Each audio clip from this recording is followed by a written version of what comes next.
قل إن صلاتي ونسكي ومحياي ومماتي لله رب العالمين.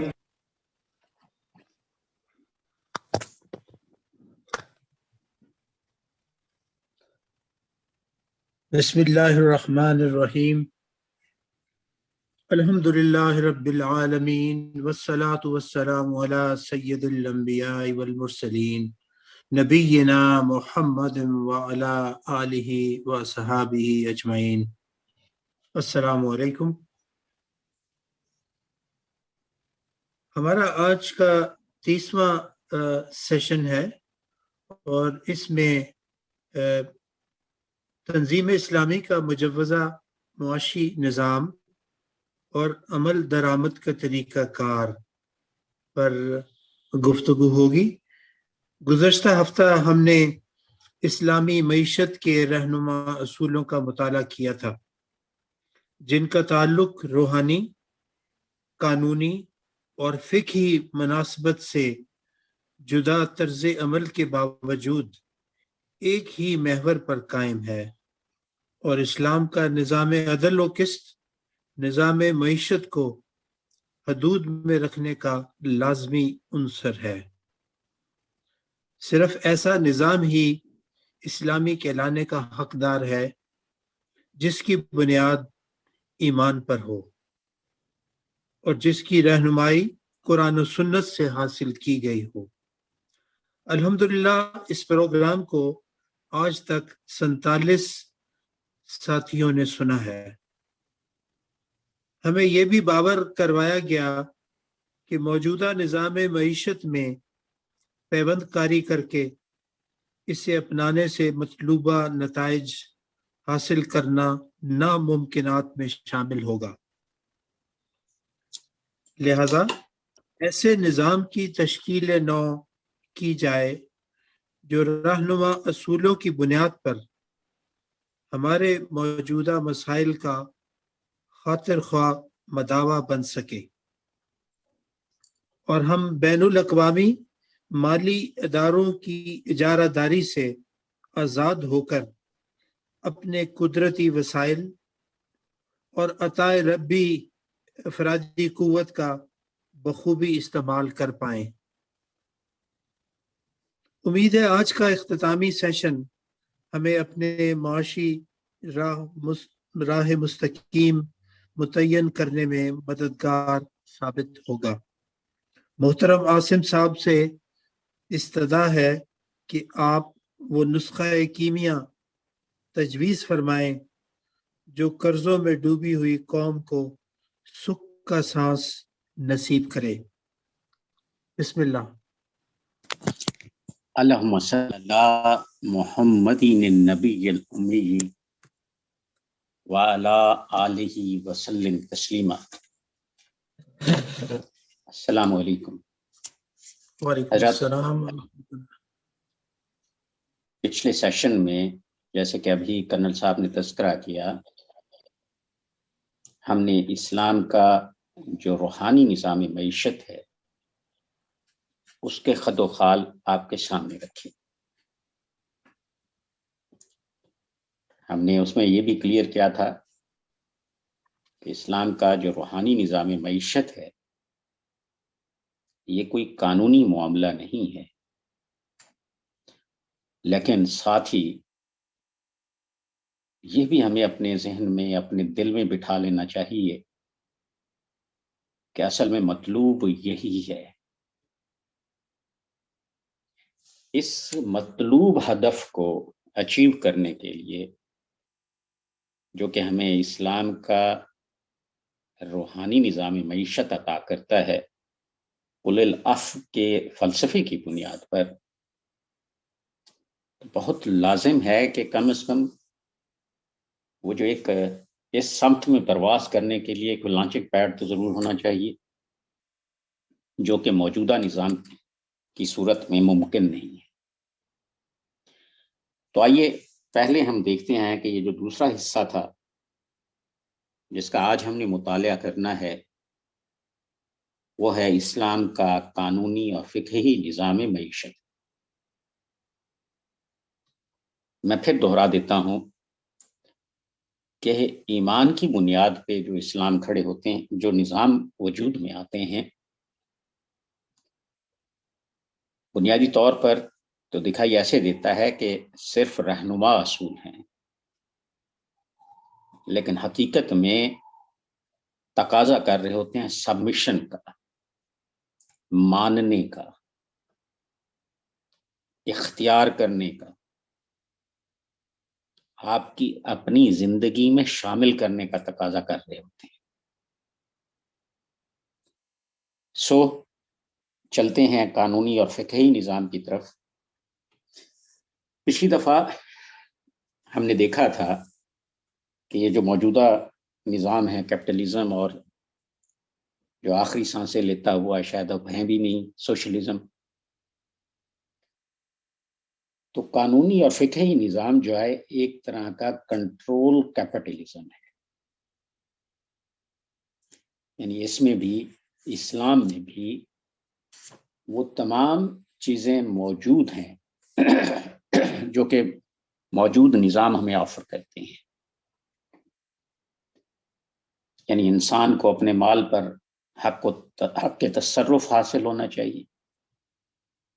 اسلام بھی آپ کو اجازت دیتا ہے کہ یہ مال ہے۔ میں قانونی اور فقہی نظام کے حوالے سے بات کر رہا ہوں آج، کہ یہ مال ہے، یہ آپ کا ہے، اور اس پر آپ کو تصرف کا حق حاصل ہے۔ دوسری بات جو آج کا نظام معیشت رکھتے ہیں کہ آپ اپنی ضرورت سے زائد مال کو کاروبار میں لگا سکتے ہیں، اسلام آپ کو اس کی فریڈم عطا کرتا ہے۔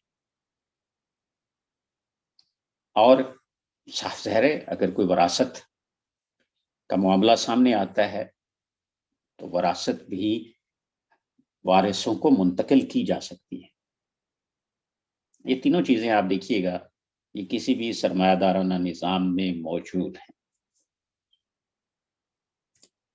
لیکن اسلام کیا چاہتا ہے کہ اس قانونی نظام کو بھی ایک حد کے اندر رکھا جائے، اس کو کنٹین کرنا ہے۔ جیسے آپ نے پچھلی دفعہ سنا تھا کہ ہمارے پاس ایک نظام عدل و قسط ہے جو چیزوں کو حدود میں رکھتا ہے۔ اسلام سرمایہ کاری کی اجازت دے رہا ہے، لیکن اسلام اس بات کی اجازت نہیں دیتا کہ سرمایہ کاری سرمایہ داری کی لعنت کی صورت اختیار کر لے اور انسانی معاشرے کو اپنے شکنجے میں جکڑ لے، مسلط ہو جائے۔ تو اسلام بنیادی طور پر وہ جو شتر بے مہار فریڈم ہے اس کو حدود میں رکھتا ہے، لیکن یہ آزادی چھینتا نہیں ہے، یہ فریڈم بالکل ختم نہیں کرتا،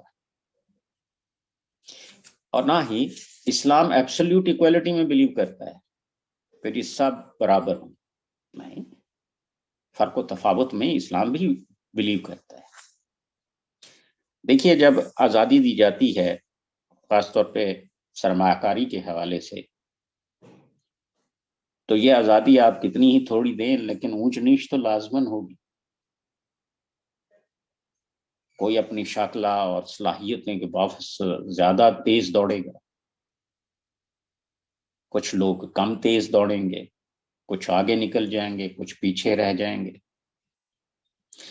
تو اسلام کا جو قانونی اور فقہی نظام، اس کی کوشش یہ ہوتی ہے کہ آزادی بھی برقرار رہے، اور یہ ہیوز اور ہیو ناٹس میں جو فرق و تفاوت ہوتا ہے کہ امیر امیر سے امیر تر اور غریب غریب سے غریب تر ہوتے چلے جاتے ہیں، اس فرق و تفاوت کو، اس گیپ کو محدود کیا جائے۔ لیکن اس فرق و تفاوت کو دل سے تسلیم کر لیجیے کہ یہ تو ہوگا، لیکن حدود میں ہوگا۔ بہت زیادہ اس قدر فرق چلا جائے، وہ جو ہیو ناٹس ہیں وہ آئیں اور سرقلم کرنے شروع کر دیں، ایک فتنہ پیدا ہو، ایک افراتفری پیدا ہو، ایسا ہوتا ہے، ایسا ہوا ہے۔ تو اسلام کیا کرتا ہے، ایک فطری انداز میں کوشش کرتا ہے کہ آزادی بھی برقرار رہے، اور یہ جو امیر اور غریب کے درمیان فرق و تفاوت سرمایہ کی وجہ سے وجود میں آتا ہے، کیپٹلسٹک جو معیشت ہے، تو اس سے بھی کسی طرح بچا جا سکے، اس کا اہتمام کیا جائے کہ یہ کم سے کم ہو۔ آئیے دیکھتے ہیں، ابھی ہدف تو یہ رہا کہ چلیے سرمایہ کاری کی اجازت ہے، اس کو سرمایہ داری بننے سے روکنا ہے، اس کے لیے عملی تدابیر کیا ہو سکتی ہیں۔ اب یہ بہت ساری چیزیں ہیں جو آپ لوگوں کو معلوم ہیں، میں کوئی نئی بات نہیں کر رہا ہوں، آپ یوں سمجھ لیجئے کہ ہم اعادہ کر رہے ہیں، ایک ریویژن کر رہے ہیں اپنے اس علم کی جو ہم نے آج تک حاصل کیا ہے۔ سوال یہ ہے کہ اس فرق و تفاوت کو کم کیسے کیا جائے؟ آزادی بھی دی جانی چاہیے اور فرق و تفاوت بھی محدود ہو، بہت زیادہ وسیع نہ ہو۔ سب سے پہلا جو سلوشن دیتا ہے اسلام، وہ زکوٰۃ کا نظام ہے جی، یہ سب سے بنیادی نظام ہے۔ آپ صلی اللہ علیہ وسلم نے فرمایا کہ ان کے اغنیاء سے مال وصول کیا جائے گا اور ان کے فقراء کو دیا جائے گا۔ یہ پہلا اور بنیادی کام ہے، اور اس کا اہتمام ہمارے ہاں ماضی میں کچھ کرنے کی کوشش کی گئی، لیکن صاف ظاہر ہے کہ آپ کے ہاں تو ویسٹرن ڈیموکریسی ہے، تو ویسٹرن ڈیموکریسی کے حوالے سے آپ کے ہاں تو وہ جو کیپٹلزم ہے وہ اپنی شدت کے ساتھ یہاں پہ نافذ ہے، اور جو اس کیپٹلزم کے رکھوالے ہیں وہ تو ہماری وزارتوں پہ قابض ہیں، بلکہ اب تو سینٹر بھی بننے لگے ہیں۔ ہم نے پیچنگ کی کہ کہا کہ یہ جو موجود سیکولر کیپٹلسٹک نظام ہے، اس میں کوئی پیوند کاری کر کے کوئی معاملہ درست کر لیا جائے، یعنی زکوٰۃ کی بھی پیوند کاری کر لی جائے، اور اس سے ایک اسلامی نظام وجود میں آئے گا۔ ایسا نہیں ہوا، ایسا نہیں ہوگا۔ اس کے لیے لازم ہے کہ ایمان کی بنیادوں پہ اگر کوئی تحریک ہو اور اس کے پاس قوت نافذہ آئے، اور پھر وہ اثر نو چیزوں کو بلڈ کرے، ایک نیا اسلامی معاشی نظام، پھر آپ اس کے اندر جو بھی چیزیں ڈالیں گے اور قرآن اور سنت کی روح سے اور اس کی روح کے روح سے، تو یقیناً وہ آپ کے لیے فائدہ مند بھی ہوگی، اور وہ آگے آپ کو اس میں گروتھ بھی ہوگی، ترقی بھی ہوگی، اور روزگار کے مواقع بھی ہوں گے، اس میں سب کچھ ہوگا۔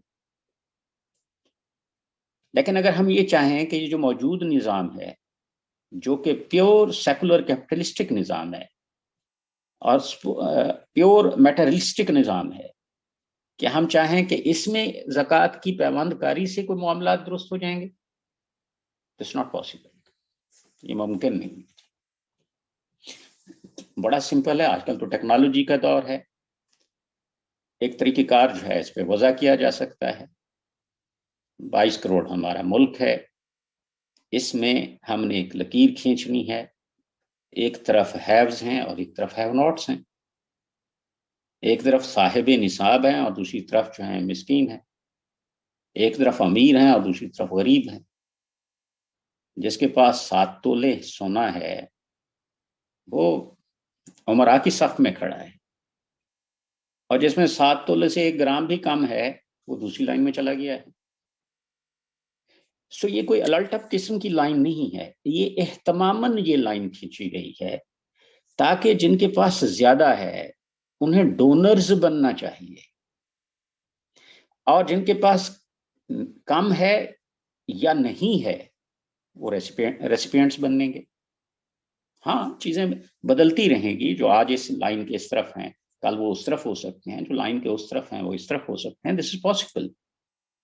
لیکن اصل اس کی ایسنس کیا ہے کہ اغنیاء سے فقراء کی طرف گردش مال کی گردش ہونا چاہیے، تاکہ ان دونوں کے درمیان جو فرق و تفاوت ہے، معاشی ناہمواری ہے، اس کا سد باب کیا جا سکے۔ تو میں نے عرض کی تھی کہ ٹیکنالوجی کا دور ہے، اگر اس کو سنجیدگی سے لیا جائے اور سچ مچ اہتمام کیا جائے اور پریسائسلی ہمارے پاس وہ اسٹیٹسٹکس جو ہے ہمارے سامنے آئے کہ کون لوگ ہیں جو صاحب نصاب ہیں اور کون لوگ ہیں جنہیں کا خیال رکھنا لازم ہے. تو اسٹیٹ کیا کرے گی؟ جو صاحب نصاب ہیں ان سے لے گی اور جن کو پاس نہیں ہے ان کو دے گی. اس سے فرق و تفاوت میں کمی آئے گی اور تمام لوگ جو ذرائع پیداوار سے دولت حاصل ہو رہی ہے اس سے فائدہ اٹھا پائیں گے. اس سے ہر شہری کے لیے بنیادی ضروریات کی فراہمی ممکن ہوگی. یہ حکومت کی ذمہ داری ٹھہرے گی. لیکن نا حضرت عمر کا ایک جملہ جو ہے وہ بہت مشہور ہے کہ فرات کے کنارے کوئی کتا بھی بھوک سے مر گیا تو عمر سے اس کے بارے میں بحث پرس ہوگی. تو اسٹیٹ کا یہ جو بنیادی مسئلہ تھا کہ آزادی دینی ہے سرمایہ کاری کی، اور آزادی جتنی بھی ہو وہ غریب اور امیر میں فرق و تفاوت پیدا کرتی ہے. اس فرق و تفاوت کو تسلیم کرتے ہوئے، بہت زیادہ نہیں، تسلیم کرتے ہوئے ایک ایسا نظام وضع کیا جائے کہ جو عمراء سے غریبوں تک حصہ پہنچنا چاہیے ان سے لیا جائے اور ان کو دیا جائے. اور یہ اسٹیٹ کی ریسپانسبلٹی ہوگی کہ ان ذرائع سے جو غریب لوگ ہیں ان کی کفالت کا اور ان کی بنیادی ضروریات کا اہتمام کریں. اس کا ایک دوسرا پہلو بھی ہے جی، لیکن اس کو دوسرے پہلو سے پہلے اسی قانونی اور فقہی نظام کے حوالے سے اس وقت تک جو ہم نے سامنے رکھی ہے بات، ذرا اس کی آؤٹ لائن بنا لیتے ہیں. ایک بات تو طے ہے کہ اسلام آزادی دیتا ہے سرمایہ کاری کی. کماؤ، کھاؤ، جائز حدود کے اندر خوب محنت کرو. کوئی آگے بڑھ جائے، کوئی پیچھے رہ جائے، مگر ایک حد کے اندر.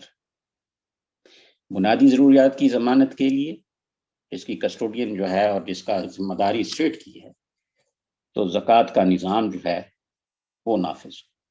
اور یہ جدید ٹیکنالوجی سے جو ہے اس کا وہ لائن کھینچی جائے، اور وہ لائن میں جو لوگ ہیں اپنی اپنی ترقی اور گروتھ کے حوالے سے، وہ جو نیچے تھے لوگ، فقراء کی صف میں تھے، مسکین کی صف میں تھے، وہ ایک وقت آتا ہے کہ وہ بھی ڈونر بن جاتے ہیں.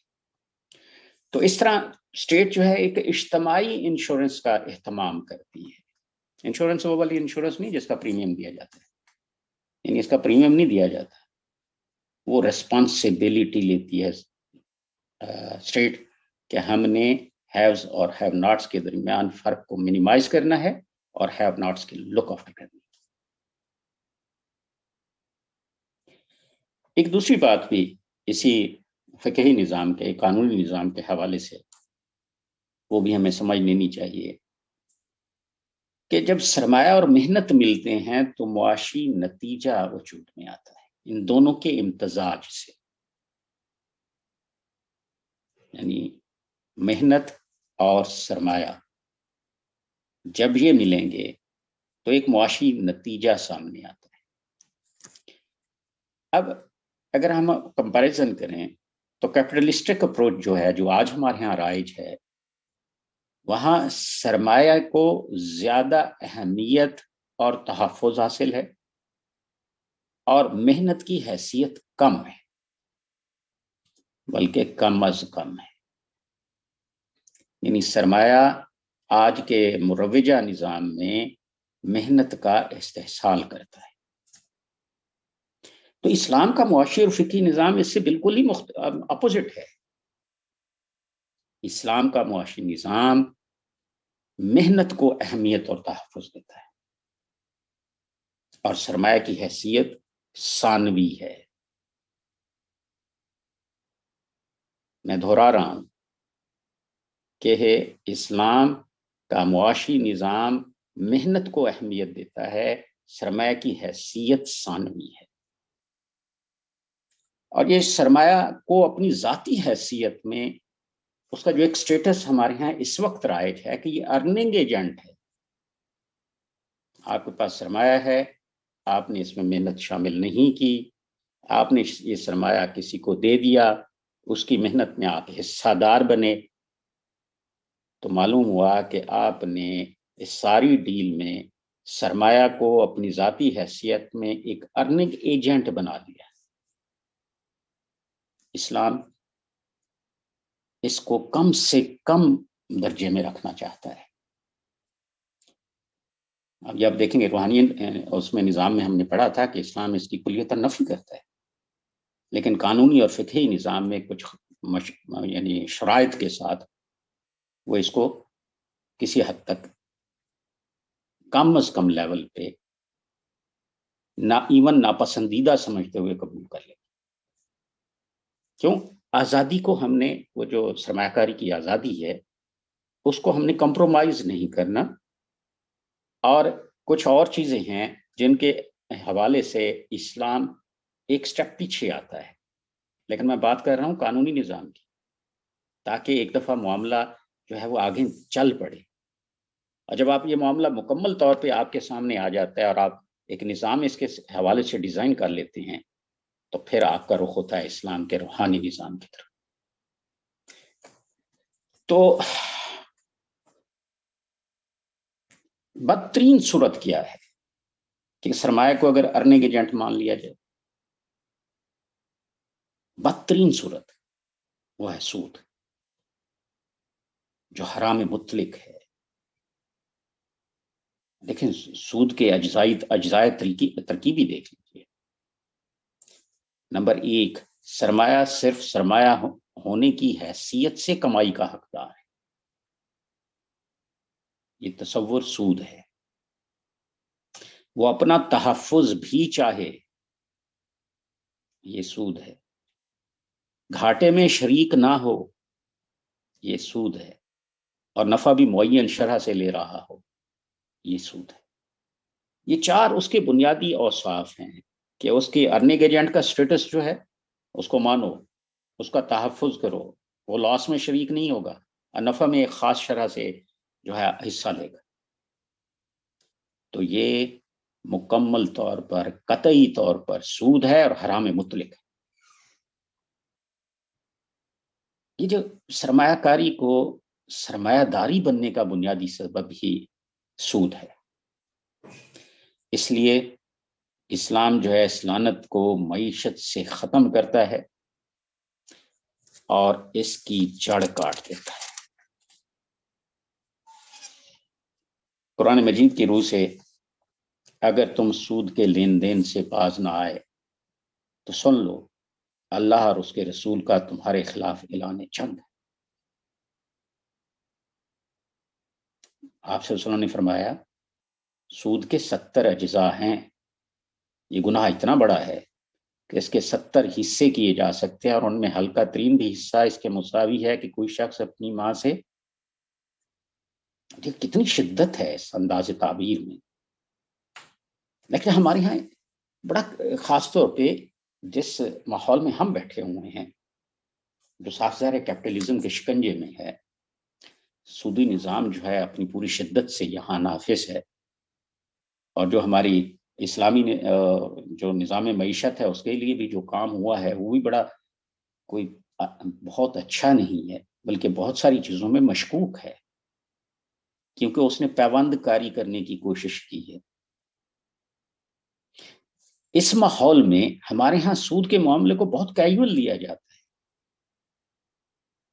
ہمارے یہاں تو کاروباری طبقہ جو ہے، جو دیندار بھی ہے، نماز روزے سے بھی بڑی دلچسپی ہوتی ہے، حج کرتا ہے، عمرے کئی کرتا ہے، جس کا محبوب مشغلہ ہے.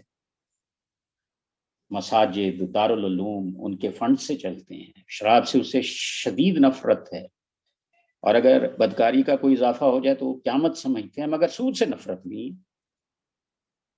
اس میں ذوق و شوق سے ملوث ہیں، اسی کو گروتھ کی بنیاد سمجھتے ہیں، اسی کو ترقی کا زینہ کہتے ہیں.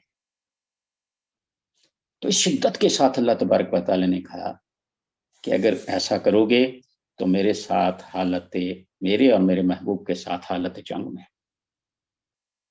اگر اس طرح کرو گے تو وہ دیکھیں 70 حصے ہیں اور آخری حصہ کتنی شدت سے بیان ہوا ہے.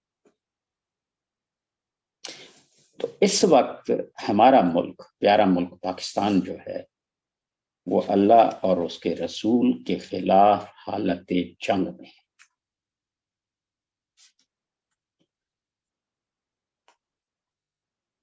تو کیا ٹھہرا؟ سود بدترین برائی، اس سے سرمایہ داری پروان چڑھتی ہے.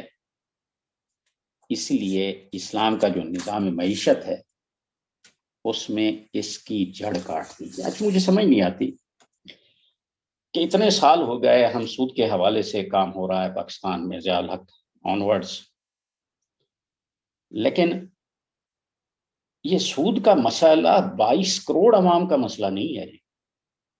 22 کروڑ عوام تو اس سود کی جو لعنت ہے اس کی جو نتائج ہیں وہ بھگتتے ہیں.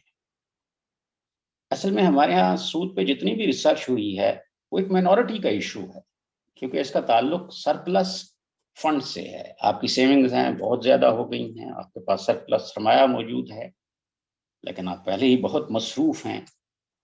تو جن کے پاس سرپلس سرمایہ ہے وہ چونکہ مسلمان بھی ہیں، وہ سود کی طرف نہیں جانا چاہ رہے. تو اب جو سوال رہا پچھلے 30-40 سال میں کہ سود کا متبادل ہونا چاہیے، اس کو کسی طرح ہم کلمہ پڑھا دیں تاکہ وہ جو زائد سرمایہ جن کے پاس ہے، پاکستان کی ایک اقلیت ہے جن کے پاس زائد سرمایہ ہے، جو اکثریت ہے ان کے پاس تو کچھ نہیں. سو ان کا مسئلہ کسی طرح حل کیا جائے. وہ جو ہمارے ہاں اس وقت بھی ایک خاص بینیفیشری کلاس ہے جن کے پاس سرپلس ہوتا ہے، ان کے لیے بڑے اہتمام سے بڑی ریسرچ کی گئی کہ کسی طرح سود کا متبادل نظام کریٹ کیا جائے. اصل میں مجھے تو سچی بات ہے، میں بڑا کم فہم آدمی ہوں. مجھے یہ لگا ہے کہ سود کا متبادل نظام بھی سود ہی ہوتا ہے. تھوڑا سا آپ نے ریفائن کر دیا، کہ کاسمیٹکس بہتر کر دی، کچھ ظاہری شکل و صورت میں کچھ نام بدل دیے گئے، اور ایک ہی بینک ہوتا ہے وہ 2 طرح کی برانچیں چلا رہا ہوتا ہے، یعنی حرام میں حلال برانچ بھی چلا رہا ہوتا ہے. بڑا عجیب قسم کا ایک مذاق سا بن گیا سود کا متبادل. اچھا میں نے نہیں سنا، میں ابھی کرنل صاحب سے ڈسکس کر رہا تھا کہ یار سود کا مقابل کیا ہے، اس کا کوئی سامنے جو مد مقابل کوئی چیز لانی چاہیے نا. دیکھیے سود کیا ہے کہ آپ نے اس کو ارننگ ایجنٹ کے طور پر اس کا سٹیٹس دے رکھا ہے، آپ سرپلس سرمایہ دیتے ہیں اور اس کے بدلے میں کچھ معین رقم جو ہے لیتے ہیں. اس میں محنت شامل نہیں ہوتی آپ کی. یہ سود ہے اور کہا گیا یہ قطعی حرام ہے. اس کا اپوزٹ کیا بنے گا؟ اپوزٹ اس کا یہ بنے گا کہ آپ کے پاس سرپلس سرمایہ ہے، آپ نے کسی ضرورت مند کو اپنے ارد گرد، ہو سکتا ہے اقرب کی بنیاد پر، آپ نے کسی کو وہ سرپلس سرمایہ قرض حسنہ کے طور پر دیا ہے. ہاں ہمارے یہاں اچھے تجربات نہیں ہیں اس حوالے سے، لیکن اس لیے کہ ہمارے یہاں یہ کلچر بھی تو نہیں بنا ابھی. ہم نے تو اس کو کبھی امپلیمنٹ ہی نہیں کیا کہ سودی نظام کا جو بالکل مقابل میں چیز آتی ہے، سرمایہ چاہیے نا، تو ہمارے یہاں قرض حسنہ بینک چاہے اسٹیٹ کھولتی ہوتے، کوئی بھی شخص اگر کوئی کاروبار کرنا چاہتا ہے اور اس کو سرمایہ درکار ہے، یہ قرض حسنہ بینک اس کے ساتھ کھڑا ہوتا اور اس کو فیسیلیٹیٹ کرتا کیپٹل کے حوالے سے، تاکہ وہ اس آئیڈیا کو، وہ یونیک آئیڈیا جو وہ لے کے کھڑا ہوا ہے، اس کو وہ امپلیمنٹ کر پائے. ہمارے یہاں نہیں ہو سکتا، یہ اٹس ناٹ پاسبل. ہم تو سود کا متبادل ڈھونڈتے ہوئے ایک دن گزر جائیں گے. لیکن اگر سچ مچ قوت نافذہ ہو کسی کے پاس اور وہ ایمان کی دولت سے مالا مال ہو، اور وہ اس بات کو محسوس کرتا ہو کہ میرا پورا پیارا ملک اللہ اس کے رسول کے خلاف حالت جنگ میں ہے، اور وہ یہ بھی چاہتا ہو کہ جناب یہ فریڈم جو ہے سرمایہ کاری کی، سرمایہ میسر بھی ہو اور اس میں کاروبار بھی چلے اور وہ جو پیداوار بھی بڑھے اور روزگار کے مواقع بھی بڑھیں، لوگوں کا معیار زندگی بھی اپ لفٹ ہو، لیکن سود بھی نہ ہو۔ ہمارے ہاں آپ تو اس وقت قرضے کی کیفیات دیکھ لیجیے، اسی موجودہ حکومت کے دور کی ہی دیکھ لیجیے کتنی زیادہ ہے، اور ہم نے کوئی احساس پروگرام اس طرح کے بھی کوئی شروع کیے ہوئے ہیں پیچنگ کے لیے، لیکن ہم قرض حسنہ کا کوئی بینک نہیں کھول پایا آج تک۔ دنیا میں بڑے سکسیسفل ماڈلز ہیں، یہ بنگلہ دیش میں ہے، چلو بنگلہ دیش میں تو وہ اس طرح ایمان کی بنیادوں پہ نہیں ہے، لیکن ہمارے یہاں کچھ این جی اوز نے بہت کام کیا ہے اس معاملے میں، وہ دیتے ہیں قرض حسنہ بھی دیتے ہیں، اور وہ ان کا جو ریکوری ہے وہ بھی بہت شاندار ہے، سروائیو کر لی ہیں پچھلے کئی دہائیوں سے۔ سو میرے لیے یہ بڑی اچنبھے کی بات تھی کہ ہماری پوری انٹیلیجنسیا، جو اکنامکس کے لوگ تھے، اسٹیٹ بینک کے لوگ تھے اور بڑے بڑے پڑھے لکھے لوگ تھے، وہ ایک مائنورٹی کو کی جو ان کے اندر، ان کے دل کے اندر جو ایک تشویش تھی کہ کہیں ہم سود میں ملوث تو نہ ہو جائیں اور کوئی متبادل نظام ہونا چاہیے، تو انہوں نے سود کا ایک متبادل جو ہے وہ تیار کر کے ان کو دے دیا۔ جو سود کا جب اس کو قطعی طور پر آپ نے اس کی بےخکنی کرنی ہے، اس کو حرام قرار دینا ہے، اس کی جڑ کاٹ دینی ہے، تو اس کے مقابل میں جو پروگرام آئے گا اس کے اوپر کبھی کسی نے بات ہی نہیں کی ہونی چاہیے۔ مجھے امید ہے کہ آپ اس پہ غور و فکر کریں گے۔ صرف ایک ہی طرف اگر ہم دیکھتے رہ گئے تو بہت مشکل ہوگا کہ ہم اس مسئلے کو حل کر پائیں، یا جب بھی کوئی قوت نافذہ آئے ہم اس کو اپنی اگر ان پٹ دینا چاہتے ہیں، اپنی ریسرچ اور تحقیق ان کے آگے رکھنا چاہتے ہیں، تو ہمیں ان لائنز پہ بھی غور و فکر کرنے کی ضرورت ہے۔ تو اسلام کیا کرتا ہے جی؟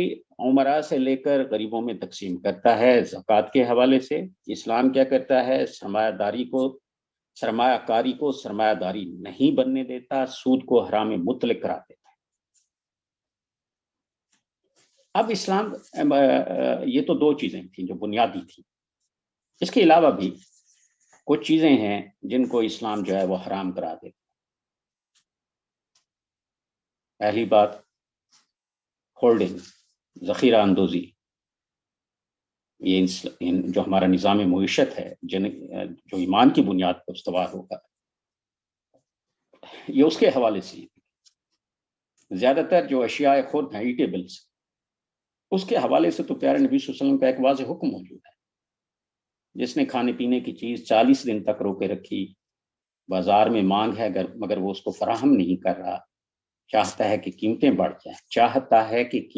بڑھ جائیں، یہ انڈر لائن کر لیجیے، تو وہ اللہ سے بری ہو گیا اور اللہ اس سے بری ہو گیا۔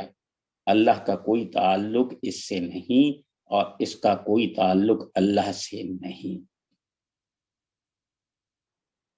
یہ وہ چیزیں ہیں ابھی جو ہم پڑھ رہے ہیں، جیسے اگلا ہم پڑھیں گے اسپیکولیشن، سٹا، جس کو حرام قرار دے دیا گیا، یعنی اسپیکولیشن کو بھی، سٹا کو بھی۔ ہمارے ہاں یہ کچھ لوگ چونکہ ایک معاشی طور پہ ایک حیثیت رکھتے ہیں، وہ سٹا کھیلتے ہیں، بیٹھے بٹھائے خرید و فروخت کا چکر چلاتے رہتے ہیں، نہ کچھ خریدنا ہے نہ کچھ بیچنا ہے، لیکن چیز مارکیٹ میں آنے سے قبل اس کی پرائس بہت بڑھ جاتی ہے۔ یہ بہت پیشگی فرضی سودے، یہ سرمایہ داروں کا ایک کھیل ہے۔ ہمارے دین میں جو مال موجود نہ ہو اس کا سودا نہیں ہو سکتا سوائے بیع اسلام کے۔ لیکن یہ جتنا بھی اسپیکولیشن اور سٹا ہوتا ہے وہ اس کی بنیاد پہ ہوتا ہے کہ جو مال موجود نہیں ہوتا اس کے اوپر سارا کھیل چل رہا ہوتا ہے۔ اسلام اس کو بھی حرام قرار دیتا ہے۔ انشورنس، خاص طور پہ یہ جو انڈسٹریل انشورنس ہے، آپ اگر اس کی اصل جانیے کہ ایک بندہ سرمایہ لگاتا ہے، فیکٹری بلڈ کرتا ہے، اب اس کو خطرہ ہوتا ہے کہ اتنا اس نے پیسہ لگا دیا کہیں کوئی نقصان نہ ہو جائے، کوئی آفت، کوئی آگ، کوئی سیلاب، کوئی اتفاقی حادثہ، کیونکہ اس کے اپروچ کیا ہے؟ وہ اپنے سرمایہ کو محفوظ رکھنا چاہتا ہے، تحفظ دینا چاہتا ہے۔ لیکن مزے کی بات یہ ہے کہ اپنے اس فیکٹری یا اپنے سرمایہ کا تحفظ اپنی جیب سے نہیں کرتا، اس کا جو پریمیم بنتا ہے اس کو ایز این ایکسپینس لیتا ہے اور وہ پروڈکٹ پہ چارج کر لیتا ہے اور کنزیومر سے پیسے لے لیتا ہے۔ حرام اس طرح کرنا کہ سارا کا سارا یہ جو معاملہ تھا وہ کنزیومر پہ ڈال دینا کہ آپ کے سرمایہ کا تحفظ، آپ کی فیکٹری کی حفاظت بھی کنزیومر کرے، یہ صحیح نہیں ہے۔ لائف انشورنس کے حوالے سے یقیناً اس پہ کچھ مزید کام بھی ہوا ہے، لیکن بہرحال ایک دوسرا خدا تو ہم بنا ہی لیتے ہیں۔ یہ تھے وہ چیزیں جو بنیادی طور پر حرام کے دائرے میں آتی ہیں۔ ذخیرہ اندوزی ہے، سٹہ ہے، انشورنس ہے۔ دیکھیے ہدف کو سامنے رکھیے، ہدف کیا ہے کہ ہم نے ہیو اور ہیو ناٹس کے درمیان جو فرق و تفاوت ہے اس کو کم کرنا ہے۔ اسلام کا نظام معیشت اسی کو فوکس کرتا ہے۔ نمبر 2، ہم نے وہ جو سرمایہ کاری کو ایک آزادی درکار ہے، ہم نے اس کو وہ بھی دینی ہے۔ اگلا سیکشن دیکھ لیجئے گی۔ کچھ چیزیں ایسی ہیں جن کے بارے میں جائز و ناجائز کے حوالے سے کچھ اختلافات ہیں، تو اس لیے ایسی چیزوں کو ناپسندیدہ قرار دیا گیا ہے۔ یعنی قانوناً ٹھیک ہیں، آپ اس کو کیجئے، آپ اس انداز میں سرمایہ کاری کر سکتے ہیں، لیکن ناپسندیدہ ہے۔ جیسے طلاق حلال ہے لیکن ناپسندیدہ ہے۔ اسی طرح مزاربت، ایک شخص محنت کرتا ہے، اس کے پاس سرمایہ نہیں ہے، دوسرے شخص کے پاس زائد سرمایہ ہے، ایک کی محنت ہوگی، دوسرے کا سرمایہ، محنت اور سرمایہ کے امتزاج ہوگا، اس کو مزاربت کہتے ہیں۔ یہ دین میں جائز تو ہے مگر پسندیدہ نہیں ہے، اس لیے کہ جو محنت کر سکتا ہے، جس کے پاس صلاحیت موجود ہے، اس کے پاس سرمایہ نہیں ہے، تو وہ بامر مجبوری اس سے سرمایہ لیتا ہے جس کے پاس سرمایہ ہے، اور اس کو اپنی محنت میں شریک بناتا ہے۔ یہ جو ٹرانزیکشن ہوتی ہے ایک فریق کی مجبوری کی بنیاد پہ ہو رہی ہوتی ہے۔ حالانکہ سرمایہ دار کہتا ہے میں کو بلانے تھوڑی گیا تھا، وہ خود آیا تھا، اس نے کہا مجھے پیسے درکار ہیں، میں نے کہا یہ لے لو۔ ایون دین اس کو پیسے درکار تھے تو آیا نا، اس کے پاس پیسے ہوتے تو آپ کے پاس کیوں آتا؟ تو اس میں ایک مجبوری کا ایلیمنٹ موجود ہے، تو یہ جائز تو ہے، کیونکہ اگر اس کو ناجائز قرار دے دیں تو جو ہم کیپٹل کو ایک فریڈم دینا چاہ رہے ہیں تو وہ آزادی برقرار بالکل نہیں رہے گی، بلکہ سارا معاملہ رک جائے گا۔ اس کے لیے گنجائش رکھنا پڑے گی، لیکن اسلام اس کو بس مجبوراً جائز قرار دیتا ہے، کیونکہ وہ جو کل العف کا فلسفہ ہے اس کے تو خیر یہ نزدیک تک بھی نہیں جاتا۔ سو ایسے ہی جائز ہے۔ میں دوبارہ دہرا رہا ہوں، جیسے طلاق جو ہے تو قانونی طور پر جائز، لیکن ناپسندیدہ ہے۔ ناپسندیدگی میں ایک اور چیز بھی ہے جس کو مضارعت کہتے ہیں۔ یعنی ایک شخص کی زمین ہے، دوسرا اس پر محنت کر رہا ہے، اب اس میں فقہا کے درمیان اختلاف ہے، لیکن امام ابو حنیفہ رحمۃ اللہ علیہ کے نزدیک مضارعت حرام مطلق ہے۔ یعنی وہ یعنی یہ جو ابسینٹی لینڈ لارڈزم ہے، اس کا قرآن میں کوئی وجود نہیں ہے، اس کا اسلام میں وجود نہیں ہے، لیکن اس پہ کچھ گنجائشیں نکالی گئیں۔ لیکن آپ ایک پیارے نبی صلی اللہ علیہ وسلم نے ایک دفعہ حضرت رافع ابن خدیج کو دیکھا کہ وہ ایک کھیتی کو سینچ رہے ہیں۔ آپ کے علم میں تھا کہ رافع کی اپنی کوئی زمین نہیں، لہٰذا آپ نے ان سے تفصیل پوچھی، حضرت رافع نے بتایا کہ زمین فلاں شخص کی ہے اور محنت میں نے کی ہے، ہمارے مابین یہ شرح مقرر ہوئی ہے۔ اس پر حضور اکرم صلی اللہ علیہ وسلم نے فرمایا یعنی تم نے ربا کا معاملہ کیا، ایک سودی کاروبار کیا۔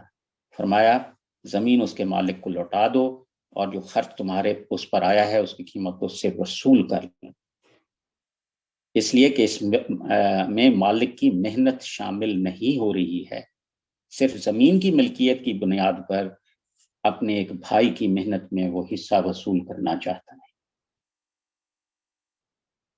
یہ پیارے نبی صلی اللہ علیہ وسلم کا فرمان۔ امام ابو حنیفہ تو اس کو مطلقاً حرام سمجھتے ہیں، لیکن اس کو کچھ گنجائشیں بھی اس میں نکالی گئیں کہ مضارعت میں اگر مالک ہے زمین کا، وہ کھاد، بیج، تیل یا دوسرے کے ہیں اس میں کوئی حصہ دیتا ہے تو اس کو کوئی حلال کی کوئی یعنی اضافی شرائط سے اگر کوئی بات بنتی ہے تو کسی درجے میں اس کو حلال کیا جا سکتا ہے۔ لیکن امام ابو حنیفہ رحمۃ اللہ علیہ کے نزدیک اور پیارے نبی صلی اللہ علیہ وسلم کی بھی میں نے آپ کو حدیث پاک سنا دی ہے، تو اس کی گنجائش نہیں ہے کہ ایبسینٹی لینڈ لارڈزم کا کوئی تصور نہیں ہے۔ کیا کرنا چاہیے؟ جو اب وہ صاحب جس کی زمین ہے خود کاشت کرے، خود نہیں کر سکتے ملازمین رکھ لیں، وہ بھی نہیں کر سکتے زمین کسی کو بغیر کوئی معاوضہ لیے عارضی طور پر دے دے کہ چونکہ میں تو اس میں سے پیداوار نہیں لے پا رہا، آپ کر لو۔ یہ بھی نہیں کر سکتے تو آپ کوالیفائی نہیں رہے کہ اس زمین کو اپنی پوزیشن میں رکھیں، تو آپ اس کو بیچ دیجیے۔ یہ مضارعت کے حوالے سے تھا کہ آپ نے دیکھا کہ ہم نے پہلی چیزیں پڑھی تھیں جو مطلقاً حرام تھیں، اب ہم نے دیکھا کہ کچھ چیزیں جو ہیں ناپسندیدہ ہیں، ان کا بھی ایک مضاربت کو ہم نے دیکھا، ایک مضارعت کو ہم نے دیکھا۔ اب ایک تیسری چیز ہمارے سامنے آ رہی ہے کہ وہ جو خرید و فروخت کے معاملے ہیں اس کے اوپر بھی کوئی نہ کوئی ایک تحدیدی معاملات کہ ان کو صحیح رکھنے کے لیے کچھ چیزوں کو روکا گیا ہے۔ پہلی بات، ٹھیکے پر زمین دینا۔ مالک نے ایک وقفے کے لیے زمین کی قیمت وصول کر لی ہے، اب کاشتکار کو اس میں کوئی بچت ہوتی ہے یا نہیں، اس کو اس سے کوئی بحث نہیں، یہ کھلی ہوئی سود کی صورت ہے۔ ہاں اگر یہ ہو سکے ہو کہ جس کی زمین ہے وہ بھلے کانٹریکٹ پہ ہی دے رہا ہو، لیکن کانٹریکٹ میں یہ پروویژن موجود ہو کہ اگر کوئی آسمانی آفات آتی ہیں یا کوئی حملہ ہو جاتا ہے کیڑوں کا اور پیداوار نہیں آتی تو اس کا کوئی ایس او پیز بنائے جا سکتے ہیں، اس صورت میں جو ہے آپ نے اتنا ٹھیکہ دینا ہے، آدھا دینا ہے، اس سے کم دینا ہے، یہ بالکل نہیں دینا۔ ہمارے ہاں اس کا کوئی رواج نہیں ہے، بس اتنا ہے جس کی زمین ہے وہ ٹھیکے پر دیتا ہے مالک، اس کی قیمت وصول کر لیتا ہے اور نتیجے میں وہ جو ٹھیکیدار ہے چاہے اس کو کچھ بچے یا سارا نقصان ہو، تو یہ معاملہ بھی سود ہے۔ دوسری بات، باغ میں پھل آنے سے قبل اس کا سودا کرنا بھی ناجائز ہے۔ ہمارے یہاں ملتان میں چونکہ باغات ہوتے ہیں خاص طور پہ مینگو کا نا، اس کا عام طور پر یہ ہوتا ہے کہ ابھی بور لگتا ہے پودوں کو، ابھی وہ چھوٹی چھوٹی انبیاں بھی نہیں بنی ہوئی ہوتی، تو وہ جو مالک ہے، وہ جو ٹھیکیدار ہیں، ان کے ہاتھ پھل آنے سے پہلے اپنے باغ کا سودا کر لیتا ہے اور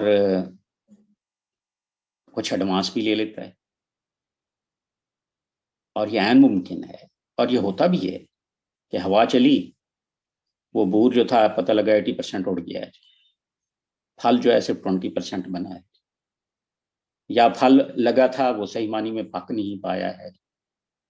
تو بہت ساری چیزیں ہو سکتی ہیں کنٹینجنسی میں، وہ بیچارہ بھلے مر جائے لیکن باغ کا جو مالک ہے وہ اپنا حصہ اس سے لیتا ہے، جو سودا ہوا ہے، جو کوئی ایگریمنٹ ہوا ہے اور وہ اس سے وصول کرتا ہے۔ اگر وہ ایگریمنٹ پہ اس سال پورا نہیں اتر پایا تو اس کو فرض کیا کوئی مہلت بھی دی جاتی ہوگی، لیکن بہرحال یہ وہ لائبلٹی ہے، چاہے وہ مر جائے لیکن اس نے پیسے واپس کرنے۔ یہ دوسری بات۔ کہ باغ میں پھل آنے سے قبل اس کا سودا کرنا بھی ناجائز۔ تیسری بات، ایڈوانس ٹرانزیکشن جی، سیدھی سادی بات تو یہ ہے نا کہ آپ پیسہ دیں اور مال وصول کر لیں، ایک ہاتھ سے چیز لیں اور دوسرے ہاتھ سے اس کی قیمت ادا کر دیں۔ اور یہ بھی اس صورت میں ہے کہ تبادلے کی صورت میں بھی کسی مجبوری سے فائدہ اٹھانا مقصود نہ ہو، ذخیرہ اندوزی یا کوئی اور مفاد پیش نظر نہ ہو، تو یہ بھی پاسبل ہے۔ لیکن ایڈوانس بزنس کے طریقوں سے کیا ہوتا ہے، اوور ٹریڈنگ ہوتی ہے، یعنی 5 لاکھ روپے کی چیز تھی، 50,000 روپے بیانہ دیا اور وہ چیز جو ہے خرید لی بیانہ دے کے، اور اسی طرح اس کا بیانہ کوئی 20 جگہوں پہ دے دیا جی۔ اوور ٹریڈنگ جو ہوتی ہے اس کی بھی اسلام میں کوئی اجازت نہیں ہے، اسلام اس پہ رکاوٹ ڈالتا ہے کہ آپ نے سودا کیا ہے اسی وقت ڈیلیور کیجئے اور پیسے لے لیجیے، لیکن بیع سلم کی صورت میں باہمی رضامندی سے ڈیلیوری کو موقف اس کو ڈیفر بھی کیا جا سکتا ہے، لیکن وہ واحد صورت ہے۔ چوتھی بات ہے جی آڑت، اسلام میں اس کا تصور نہیں ہے جی۔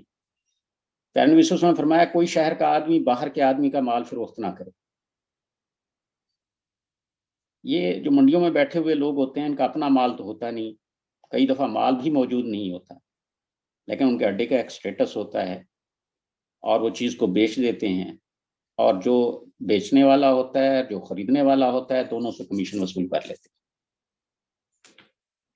یہ درست نہیں ہے، مڈل مین کا یہ تصور جو ہے اسلام اس کو اپروو نہیں کرتا۔ اگر کوئی بزنس کرنا چاہتا ہے تو مال خرید لے اور پھر اس کو بیچے، لیکن یہ نہیں ہے کہ مال کہیں اور پڑا ہے، مال کسی اور کا ہے، اس کو اس نے بیچا ہے، کسی نے اس سے خریدا ہے، پھر دونوں سے وہ کمیشن لے لیتا ہے۔ اسلام اس کی اجازت نہیں دیتا۔ یہ تھے کچھ معاملات کے جس پہ اسلام روکتا ہے۔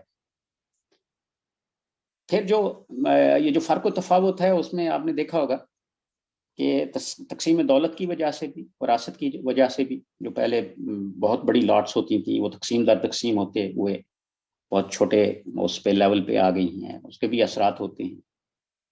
پھر اسلام وہ انسینٹیوائز کرتا ہے انفاق فی سبیل اللہ کے حوالے سے، نفلی صدقات کے حوالے سے، اس سے بھی وہ جو فرق و تفاوت تھا امیر اور غریب میں وہ بھی کچھ کم ہوتا ہے جی۔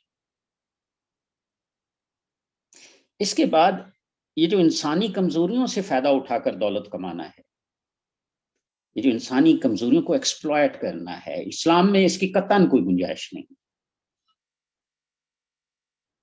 جیسے ہمارے ہاں ایک جنسی جذبے کو پرووک کر کے مشتعل کر کے کمانے کا کو حرام مطلق قرار دیا گیا ہے، یہ آپ کی ساری فلم انڈسٹری اور اس نوعیت کا کوئی لٹریچر اس وقت جو ہمارا میڈیا جس انداز میں کام کر رہا ہے، اسلام اس کی قطعی اجازت نہیں دیتا۔ شراب پر مکمل پابندی، حرام مطلق، کیونکہ اس سے بھی حیوانی جذبات مشتعل ہوتے ہیں۔ فضول خرچی، اس کی نفی، کل بھی ہم نے پڑھا تھا، نہ اسراف نہ تبذیر۔ یہ ساری سپورٹنگ چیزیں ہیں جو کہ معیشت کو ایک نظام عدل و قسط کے تابع کرتی ہیں کہ آزادی بھی برقرار رہے اور ہیو اور ہیو ناٹس کے درمیان جو فرق و تفاوت ہے وہ بھی منیمم ہو جائے، اور سب سے جو بنیادی قدم اٹھایا جاتا ہے وہ زکوٰۃ کا نظام ہے، اور دوسرا سود کی مکمل طور پر جڑ کاٹنے کا معاملہ ہے۔ کیا ہمارا آج کا نظام کچھ اسی طرح کا ہے؟ ہم جس ہوا میں سانس لے رہے ہیں، اور سچی بات ہے بڑے مزے میں ہیں، ہمیں اس کا احساس تک نہیں ہو پایا کہ ہم من حیث القوم اللہ اور اس کے رسول کے خلاف جنگ میں موجود ہیں ہم سب، اور اس جنگ میں سے نکلنے کے لیے کو ٹھوس اقدام کرنے کی بجائے کہ پورا ہمارا ایک نظام جو ہے اس میں تبدیلی آئے۔ یہ سیکولر ڈیموکریٹک نظام سپورٹڈ بائی کیپٹلزم، ہم نے اس کو ایکسیپٹ کر لیا ہے اور ہم کسی اور نظام کے بارے میں سوچ بھی نہیں پا رہے. ہم چاہ رہے ہیں کہ کسی طرح کسی پیوند کاری سے کچھ اس طرح کا معاملہ ہو جائے کہ یہ جو ہمارے اوپر بوجھ آ گیا ہے جنگ کا، کم از کم یہ نکل جائے. یہ نہیں نکلے گا. ہم اسی طرح رہیں گے اگر ہم نے کچھ بنیادی تبدیلیوں کی ابتدا نہ کی. یہ ساری باتیں جو آج میں نے آپ کو سنائی ہیں یا آپ بار بار سنتے ہیں، یہ نئی باتیں نہیں ہیں. تھوڑی سی ڈائریکشن ضرور بدلی ہے کہ میں نے اس سارے معاملے میں اس مائنورٹی کو صرف مزاربت کے حوالے سے ڈسکس کیا ہے جن کے پاس سرپرست سرمایہ ہے. اس کے علاوہ سارا کا سارا سسٹم ایمانیات کی بنیاد پر چلے گا اور نظام عدل و کس کی بنیاد پر چلے گا. استحصالی نظام وجود میں نہیں آئے گا. انسان یہ جس زنجیروں میں جکڑا ہوا ہے، یہ زنجیریں کھول دی جائیں گی اور ہر ایک کی یہ کفالت عامہ کا تصور آئے گا، ایک ویلفیئر اسٹیٹ کا تصور ہوگا. بنیادی ضروریات کو پوری کرنے کی بات ہوگی. آج اس کا تصور نہیں ہے. اور اگر کوئی چھوٹی موٹی بات ذہن میں آ بھی جاتی ہے اس طرح کی پازیٹیو، تو آپ پیوند کاری نہیں کر سکتے. دو گنجائشیں بھی ہیں جی. ایک یہ کہ زکوٰۃ کا نظام کم پڑ جائے تو اسٹیٹ اس کفالت عامہ کے وہ جو بنیادی ضروریات پوری کرنی ہیں اور ہیو اور ہیو ناٹس میں ڈفرینس کو جو اس نے کم رکھنا ہے، ان اخراجات کو پورا کرنے کے لیے زکوٰۃ کے علاوہ بھی ٹیکسز لگا سکتی ہے. لیکن آپ دیکھیے کہ فوکس کیا ہے. مجھے یاد ہے میں ایک دفعہ ایک پروگرام دیکھ رہا تھا جس میں جاپنیز پرائم منسٹر آئے ہوئے تھے اور وہاں بحث مباحثہ چل رہا تھا کہ اگر ہم نے اس طرح کوئی ٹیکس لگا دیا، کوئی قیمت بڑھا دی، تو ہمارا عام اور مزدور طبقہ جو ہے، جو تھوڑے وسائل کے ساتھ ہے، اس کی سروائیول ان کوسچن آ سکتی ہے. اس کے کھانے کا معیار نیچے جا سکتا ہے. یہ کنسرن ہے. ہمارے ہاں اس بات کا کوئی کنسرن نہیں ہے کہ ہیو ناٹس میں جو ہمارا مزدور طبقہ ہے، ذرا آپ دیکھیے تو صحیح کہ وہ صبح ناشتے میں کیا کرتا ہے، دوپہر کو کھانا کس طرح سے کھاتا ہے، اور شام کو اس کو کیا ملتا ہے.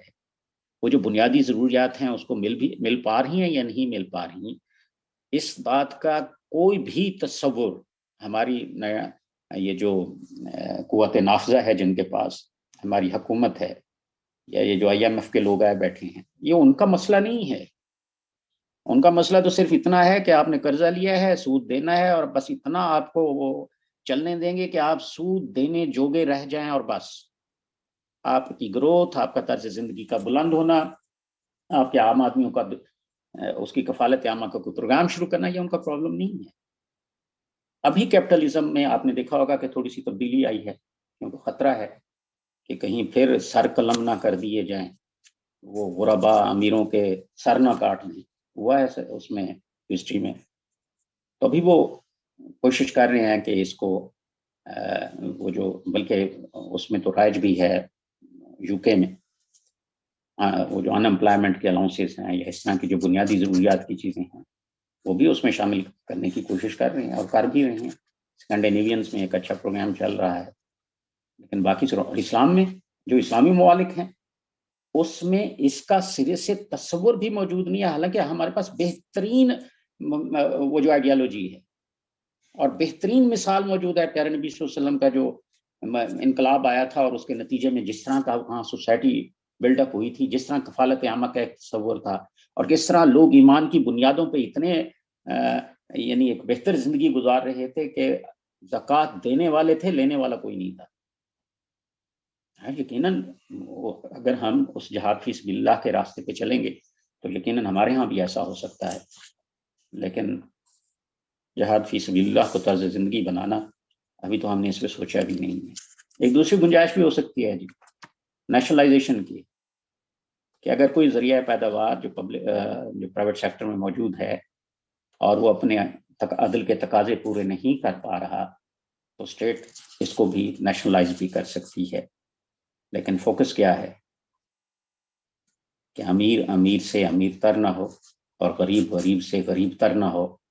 آزادی بھی دینی ہے اور اس کو کوئی کچھ زنجیروں میں بھی باندھ کے رکھنا ہے. آئیے اب دونوں کا امتزاج لیجیے. کرنا کیا چاہیے؟ اب پہلے تو ہم اپنی کلیئرٹی کے ساتھ اپنا سٹیٹس، جیسے میں نے ابھی بار بار اس کا تذکرہ کیا ہے، ایک دفعہ پھر دہرا لیتے ہیں کہ ہمارے ہاں اس وقت کیپٹلسٹک نظام، اور وہ بھی سیکولر اور ویسٹرن ڈیموکریسی کا جو انیکشر ہے ہمارے اوپر رائج ہے. اس میں اسلام کے حوالے سے کوئی بھی چیز ایسی نہیں ہے جو اس وقت رائج ہو، اور جو رائج کرنے کی کوششیں کی گئی ہیں وہ ساری ایفرٹ جو ہے پراپر ڈائریکشن نہ ہونے کی وجہ سے اس میں بھی شکوک و شبہات بہت زیادہ ہیں. اور بنیادی تو یہی ہے کہ کیپٹلزم میں اسلام کی پیوند کاری نہیں ہو سکتی. ہمارا سٹیٹس اس وقت یہ ہے. ہم کریں کیا؟ ایک آرزو کیا کہ ہے یہ جو اس پاکستان میں جو اللہ نے اسلام کی بنیاد پہ آپ لوگوں کو عطا کیا تھا، سچ مچ اس میں اسلامی انقلاب کی بنیاد پہ پڑنی چاہیے. کوشش شروع کر دیجیے. ہو سکتا ہے کوشش کے دوران ہی ہم گزر جائیں، کوئی مسئلہ نہیں ہے. اللہ کے ہاں ہماری یہ ایفرٹ جو ہے وہ بڑی مقبول ہوگی کہ انہوں نے صحیح تشخیص کی، معاملات کا صحیح تجزیہ کیا، اور کس طرح سے ہمیں ابتدا کرنی چاہیے اس کو مانا، اور اس کے حوالے سے انہوں نے اپنے قدم اٹھائے. اور وہ چاہے قدم کتنے ہی کمزور نہیں تھے تو اس وقت ان کی سمت درست تھی. اور اگر اسی دوران وقت تمام ہو گیا تو اللہ کے ہاں ہماری سرخروئی کا جی ہے وہ بنیاد پڑ جائے گی. لیکن اگر ہم اسی کے ساتھ ریکنسائل کر کے بیٹھے رہیں گے اور اس طرح کے کچھ اور دروازوں کی طرف جیسے ہمارے ہاں پیوند کاری کی صورت میں سامنے آتے رہتے ہیں تو بہت مشکل ہو جائے گی. اگر ہم کوشش کریں، اور ایک دن آئے گا، کیونکہ اللہ کے رسول صلی اللہ علیہ وسلم کا یہ فرمان موجود ہے کہ ایک دن ایسا بھی آئے گا کہ اس دنیا میں کوئی خیمہ ایسا نہیں ہوگا جس میں اللہ کا یہ نظام جو ہے وہ بالفعل نافذ نہ ہو. یہ تو ہو کر رہنا ہے.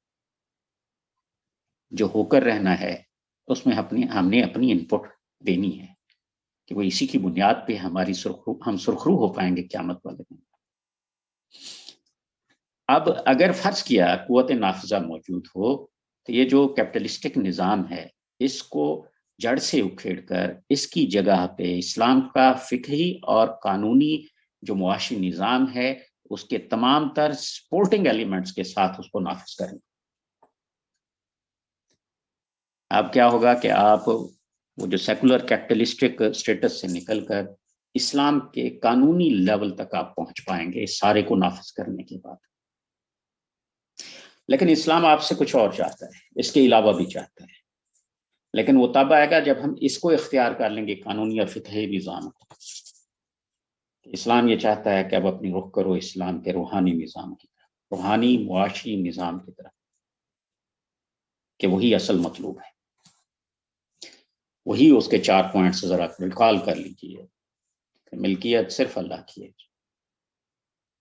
یہ کوئی جو کچھ آپ کمائی کرتے ہیں وہ آپ کی محنت کا ثمر نہیں ہے، اللہ کا فضل. ضروریات کچھ بنیادی نوعیت کی، اور ان ضروریات سے جو زائد ہے وہ آپ کا نہیں ہے، اور جن کا ہے ان تک پہنچا دیجیے تاکہ یہ لیبلٹی تمام ہو. یہ جو روحانی نظام کی طرف آپ نے رخ کرنا ہے، ایسا ممکن نہیں ہے ہر ایک کے لیے کہ وہ چھلانگے لگاتا ہوا اس حظ عظیم تک پہنچ جائے جہاں وہ دیکھے کہ پیارے نبی صلی اللہ علیہ وسلم بھی موجود ہیں اور وہ جو فقراء صحابہ بھی وہی موجود ہیں، اور تمام بڑی بڑی ہستیاں جو ہیں صحابہ کرام کی وہ وہی ہیں. وہیں آپ کو ابو ہریرہ رضی اللہ تعالیٰ عنہ بھی ملیں گے، اور وہیں وہ سارے لوگ، حضرت ابو ذر بھی آپ کو وہیں ملیں گے، اور وہیں آپ کو ہمارے یہ جو عظیم ترین ہستیاں گزری ہیں ابھی ریسنٹ پاسٹ میں ہی، نظام الدین اولیاء رحمۃ اللہ علیہ، وہ بھی آپ کو وہیں دکھائی دیں گے. آپ نے رخ کرنا ہے اس نظام کی طرف. ہمارے پاس مثالیں موجود ہیں، اور چھوٹے چھوٹے قدم اٹھاتے ہوئے کوشش کرنا ہے کہ جو مطلوب نظام ہے اسلام کا روحانی نظام، لیکن یہ قانونی بات میں نہیں کر رہا ہوں، کہ اسی پہ آپ کا فلاح نصیب ہونا طے ہے. رخ کا درست کرنا، اپنی ہمت اور شاخلہ کے مطابق چھوٹے چھوٹے قدم اٹھانا، اور عین ممکن ہے کہ جو چیز ابھی مشکل نظر آ رہی ہے اللہ تبارک و تعالیٰ آپ کی دستگیری فرمائے اور آپ کا ہاتھ پکڑ لیں اور آپ کو اس مقام تک پہنچا دیں ہدایت کے ساتھ جس تک پہنچنا مطلوب ہے. لیکن اگر کوئی درمیان میں بھی اس سفر کے درمیان میں بھی کہیں گزر جائے، اس کا وقت تمام ہو جائے، تو مجھے اپنے اللہ سے بہت قوی امید ہے کہ اس کے باوجود اللہ ہم سب کو صرف اسی بنیاد پہ بھی سرخرو کر دے گا کہ یہ میرے وہ بندے ہیں کہ جنہوں نے شعوری سطح پہ اس کی کوشش کی کہ اللہ اور اس کے رسول کے خلاف جنگ سے نکلا جائے. اور وہ جب اسی درجے میں اس تک پہنچے تو پھر انہوں نے پوری کوشش کی کہ وہ جو کل العفو کا فلسفہ ہے کہ ضرورت سے زائد تقسیم کر دو، انہوں نے اپنی ہمت کے مطابق جو کچھ ان کے لیے ممکن تھا، اپنی شاخلہ کے مطابق تھوڑا تھوڑا انہوں نے اس کو بھی اختیار کیا اور سمت کو آنکھیں بند ہونے تک درست رکھا. بھلے ہم کسی بڑے منصب پہ اس دنیا میں نہ بھی پہنچ پائیں، مجھے اپنے اللہ پاک سے بہت امید ہے کہ اللہ تبارک و تعالی ہمیں اپنی یعنی ان کی رحمت ہمیں لپیٹے گی. لیکن فیصلہ کرنا ہے جی. پہلے کوشش کہ پاکستان میں سچ مچ کا یہ جو سیکولر نظام جو ہے اس وقت فتنہ پھیلا رہا ہے، اور پاکستان کی اساس جو ہے کلمے کی بنیاد پہ ہے، یہاں سے ابتدا کرنی ہے. پھر اسلام کا فقہی اور قانونی نظام اس کو نافذ کرنا ہے، یہاں سے پھر اسلام کے روحانی نظام کی طرف سفر کرنا ہے. اور یہ اتنا فطری ہے، آپ پہ نہ بوجھل ہوگا نہ آپ کے لیے کوئی مسئلہ ہوگا. اور جس نظام میں ہم سانس لے رہے ہیں حالت جنگ میں اللہ اور اس کے رسول کے ساتھ، یہ انتہائی غیر فطری ہمارے رویے ہیں، ہمارے لیے بوجھل ہیں، فتنوں کا باعث ہیں، ہم ان آزمائشوں میں پورے نہیں اتر پا رہے. ذرا فیصلہ کر کے دیکھیے. بہت شکریہ جناب. میں نے کوشش کی کہ کسی طرح جو اسلام کا اصل معاشی نظام ہے، انسٹیڈ آف کہ میں وہ جو ہماری مینورٹی کی انٹرسٹ ہیں جو سچ مچ سرپلس کے مالک ہیں، میں اس کی طرف تو بہت زیادہ توجہ نہیں دے پایا، لیکن جو اصل اسلام کا مطلوب تھا میں نے کوشش کی ہے کہ وہ ساری باتیں آپ تک رکھی ہیں. اللہ تبارک و تعالیٰ آپ لوگوں کو امن میں رکھے اور ایمان میں رکھے. جی جزاک اللہ خیر. عاصم بخاری صاحب آپ کا بہت بہت شکریہ. ہم ابھی اس میں ایک حصہ باقی ہے اور وہ سوال و جواب کا ہے.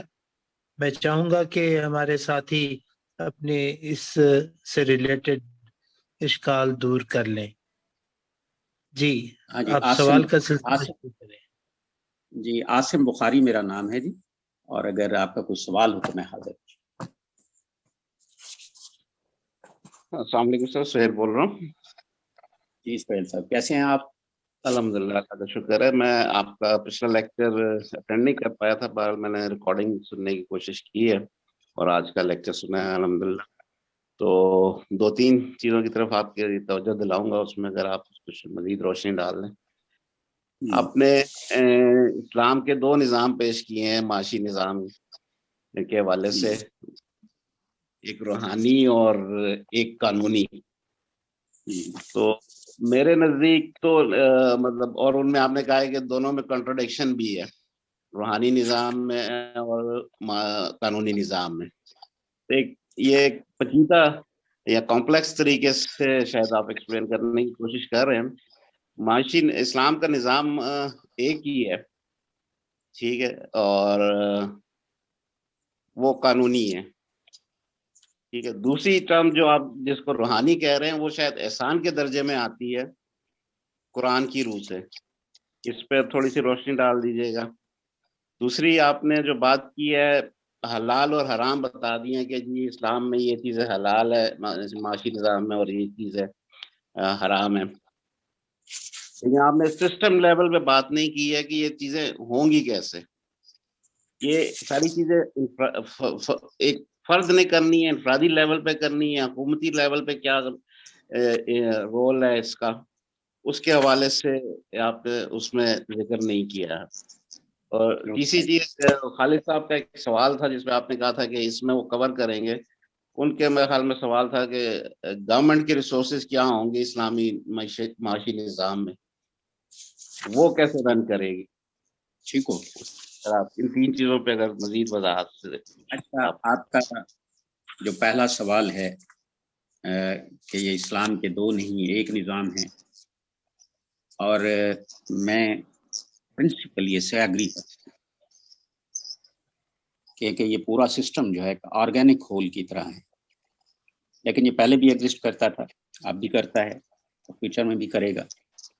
لیکن اس کو جب ہم نے تقسیم کرنے کی ضرورت اس لیے پیش آئی کہ ہم اس کو ایک نظام سمجھتے ہوئے بھی جو اس کا قانونی اور فقہی نظام ہے اس تک تو اپنے آپ کو لے جاتے ہیں, لیکن جو اس کا کل الافق کا وہ فلسفہ ہے جس کو پیارے نبی صلی اللہ علیہ وسلم اور تمام صحابہ نے اختیار کیا تھا, اس کا تذکرہ تک بھی نہیں کرتے.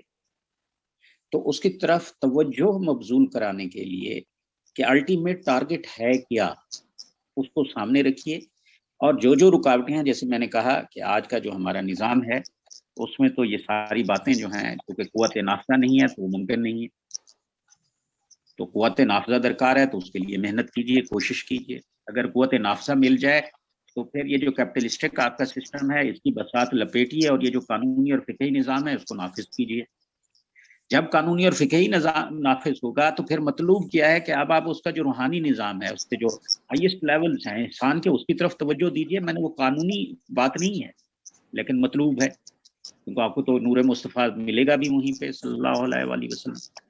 آپ کو تو تمام صحابہ کرام بھی وہیں کھڑے نظر آئیں گے, تمام اولیاء اللہ بھی آپ کو وہیں کھڑے نظر آئیں گے. آپ کا اور اس طرح اجنبیت سے معاملہ نہیں ہوگا, بلکہ میں نے عرض کی کہ آپ اس طرف رخ کیجیے اور اپنی ہمت کے مطابق چھوٹے چھوٹے قدم اٹھائیے, اللہ سے جو ہے توفیق بھی طلب کرتے رہیے, اور انشاءاللہ اللہ ہماری دستگیری فرمائیں گے. اور ایسا بھی ہو سکتا ہے کہ ہم بھی عرفان کے لیولز جو ہیں ان کی طرف چلنا شروع کر دیں گے. یہ ایک شعوری سطح پہ کوشش مطلوب ہے, قانونی سطح کی بات نہیں ہو رہی. We need it.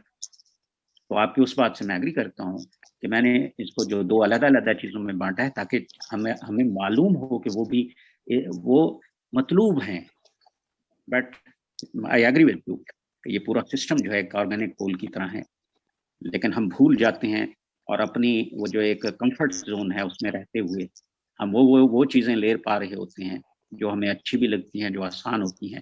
جن میں مشکل پیش آتی ہے وہ ہمارے لیے اجنبی ہو جاتی ہے, اور کچھ وقت بعد تو بالکل ہی سمجھ ہی نہیں آتا کہ اس طرح کی کوئی سسٹم بھی ایگزسٹ کرتا ہے. اچھا, آپ کا ایک تو سوال یہ تھا, اور دوسرا سوال آپ کا تھا کہ حکومت کے ریسورسز کیا ہوں گے. حکومت کا مقصود کیا ہے جی؟ حکومت کا مطلوب کیا ہے؟ نمبر 1, اس نے کیا کرنا ہے, کفالت عامہ کا تصور جو وہ کفیل ہے تمام اپنے سٹیزنز, نمبر 1. اور نمبر 2, اس نے کیا کرنا ہے, نظام عدل و قسط کو رائج کرنا ہے تاکہ چیزیں ایک ڈسپلن میں اور اتنوں سے پاک جو ہیں وہ چلنا شروع کر. اب اس کے لیے اس کو وسائل درکار ہیں, اور وسائل میں سب سے پہلی بات کیا ہے, وہ جو زکوٰۃ کا نظام ہے وہ مینڈیٹری ہے, اسی سے ہی کفالت عامہ کا تصور جڑا ہوا ہے. اور دوسری بات میں نے یہ کی ہے کہ اگر اسٹیٹ یہ سمجھتی ہے کہ اس آبجیکٹو کو اچیو کرنے کے لیے تازہ اس میں ڈیولپمنٹ بھی ہے, اس میں سڑکیں بھی بننی ہیں, اس میں سب کچھ ہونا ہے, اور وہ پیسے جو ہیں اور چاہیے, تو اس کو اجازت ہے کہ وہ ایمان کی بنیاد پہ, کیونکہ سارا سسٹم ایمان کی بنیاد پہ کھڑا ہوا ہے, کوئی ایکسپلائٹیشن یا استحصال کی بنیاد پہ نہیں ہوگا, تو وہ بھی ایک جو مناسب وہ ایک اسٹرکچر ہوگا ٹیکسیشن کا, وہ بھی یقیناً ہوگا, وہ بھی آمدنی کا ذریعہ ہوگا. اور اس کے علاوہ کیا چاہیے, ہاں نیشنلائزیشن کی بھی میں نے بات کی ہے کہ اگر کوئی حکومت یہ سمجھتی ہے کہ ذرائع پیداوار ہیں ان کا آپٹیمم ایک لیول آف پروڈکشن نہیں رہا, یا کوئی استحصالی نظام اس میں سے وجود میں آ رہا ہے, تو وہ آپ کو کوئی مسئلہ نہیں ہے, اسٹیٹ کا نیشنلائز اٹ, یہ اسلام میں بھی اس انداز میں جائز ہے. اس کے علاوہ بھی جیسے جزیہ ہے, یا اور فرض کیا ہمارے ہاں اگر وہ ہوتی معاملات جہاد کا چل رہا ہوتا تو اس کا بھی ہمارا آمدنی کے کچھ ذرائع بنتے ہیں. اسی طرح ایک پورا سسٹم وجود میں آتا ہے. میں نے رہنما اصول آپ کے آگے رکھے ہیں, وہ جو حکومت کے ذرائع ہیں وہ کوئی ایشو نہیں ہے, کیونکہ اگر حکومت یہ چاہ رہی ہے کہ اس کا جو عام آدمی جو ہے وہ رات کو سکون سے سو پائے اور اس کی بنیادی ضروریات پوری ہو چکی ہوں، اس کو اپنے بچوں کا، تعلیم کا، صحت کا کوئی مسئلہ نہ ہو، اور اس کی خواہشوں کے رات کو میں اٹھ کے پچھلی رات اللہ کے حضور میں کھڑا ہو جاؤں اور میں اس سے دعا کروں، اتنا وہ فارغ البال اور اتنا خوشحال ہو. ہم تو مشقت کے مارے ہوئے لوگ، اس موجودہ معاشی نظام میں پسے ہوئے لوگ، وہ تو اللہ کے ساتھ بھی تعلق نہیں باندھ پاتا. مشقت کا مارا ہوا شخص محبت نہیں کر سکتا. تو اسلام کیا کرتا ہے، ایسی ایک وہ ماحول دیتا ہے کہ جس میں آپ سچ مچ وہ جو بندگی رب کے جو تصورات ہیں اور اعلیٰ ترین قدریں جو ہیں آپ نے معاشرے میں جو ہے وہ رائج کرنی ہے، ان کی ترویج کرنی ہے، اس کے لیے آپ کچھ کام کر پائیں. تو یہ اس طرح سے ممکن ہوگا. مسئلہ اس کا ہمارے پاس وسائل کا قطعی نہیں ہے، اور ہمارے ہاں تو اللہ نے زمینیں بھر رکھی ہیں جی وسائل سے بھی. جب آپ اللہ سے جڑیں گے تو اللہ تبارک و تعالیٰ وسائل میں برکت بھی ڈال دیا کرتے ہیں. یہاں آج یہ ہے کہ جتنے مرضی آپ وسائل لے لو، پتہ لگ بے برکتی اتنی ہے کہ صرف سود دینا پڑتا ہے، لگتا ہے ہمارے ہاں کچھ ہوا کچھ نہیں ہے. سو یہ دوسرا سوال تھا آپ کا. اور تیسرا سوال کیا تھا جی آپ کا؟ وہ خالد صاحب کے حوالے سے آپ نے پوچھا تھا. نہیں، یہ دوسرا سوال جو آپ نے کہا وہ سسٹم لیول، دوسرا سوال میرا تھا کہ آپ نے حلال اور حرام بتائے ہیں لیکن سسٹم لیول پہ بات نہیں کی گئی. یہ سسٹم لیول پہ اس میں فرق کس طریقے سے کرنا ہے اور حکومت نے کس طریقے سے کرنا ہے، اس کی وجہ میں آپ کو بتاتا ہوں کہ ہوگا کس طرح سے. کہ اگر ان پرنسپل جب ایک اسلامک اسٹیٹ قائم ہوتی ہے اور وہ جو اس کے غور و فکر کرنے والے لوگ ہیں وہ فوری طور پر یہ فیصلہ کر لیتے ہیں کہ جس سود قطعی طور پر حرام ہے اور باقی ساری چیزیں بغیر کسی جبر و اکراہ کے اور بڑی علاوہ جہل بصیرت اور اللہ کا حکم سمجھتے ہوئے اور سر کو جھکاتے ہوئے ان سب کو حرام کرا دیں. اب اس کے بعد جو ہے اگر کوئی ویکیوم پیدا ہوتا ہے، جیسے ہم نے کہا کہ جی اگر سود کو آپ حرام کر دیں گے تو پھر سرمایہ کہاں سے آئے گا؟ تو یقیناً اس کے لیے قرض حسن کا جو ہے معاملہ اسٹیٹ شروع کر سکتی ہے.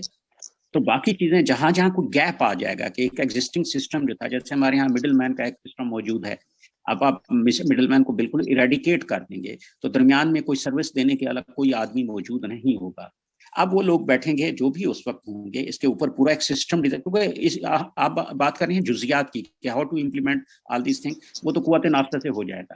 لیکن اس وقت جو ویکیوم پیدا ہوگا اس کو فل کرنے کے لیے جو آپ کے ایکسپرٹس ہیں وہ آپ کو ایک پورا کا پورا سسٹم دے دیں گے کہ اگر مڈل مین کو نکالیں تو پھر فلو آف انفارمیشن کس طرح سے ہوگا، کیسے پتہ چلے گا. فرض کیا کہ کسی نے کچھ بیچنا ہے، کسی نے کچھ خریدنا ہے، تو یہ معلومات کا ذریعہ کا آج کل تو خیر ویسے ہی بڑا آسان ہے، پورٹل بنے ہوئے ہیں، آپ کچھ بھی خریدنا چاہیں کچھ بھی بیچنا چاہیں. مڈل مین کا معاملہ کچھ اور کم ہو گیا، لیکن شعوری سطح پہ بھی اس کو ختم کیا جا سکتا ہے کیونکہ اس میں بہت ساری چیزیں جو ہیں استحصالی موجود ہیں. خاص طور پہ آپ ریئل اسٹیٹ میں تو بہت زیادہ استحصال ہوتا ہے اس مڈل مین کی وجہ سے.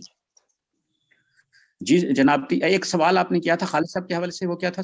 جی خالد انصاری صاحب ابھی سوال کرنا چاہ رہے ہیں. جی میں حاضر جناب.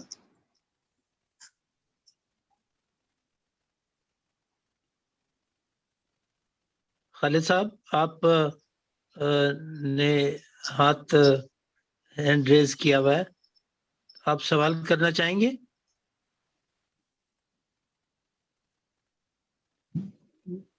جی کوئی اور صاحب؟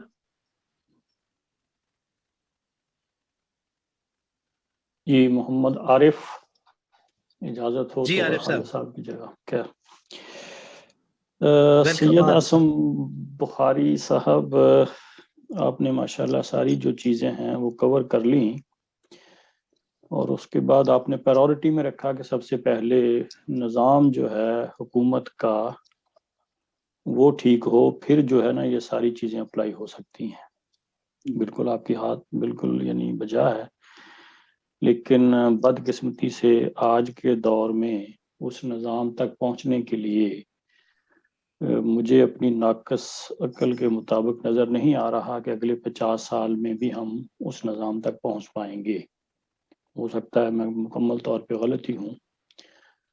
اگر انفرادی طور پہ جو مجھے چیز ایک لگتی ہے پاسبل اپنے لیول پہ بھی اور باقی بھی انشاءاللہ دوسرے لوگوں کے لیے بھی یہ چیز پاسبل ہو سکتی ہے کہ میں اپنے آپ کو ہی اس نظام میں اس وقت سمجھ لوں کہ وہ نظام قائم ہے، اور میری ذمہ داری کیا ہے کہ میں یہ دیکھوں کہ مجھے کتنی ضرورت ہے اپنی زندگی گزارنے کے لیے۔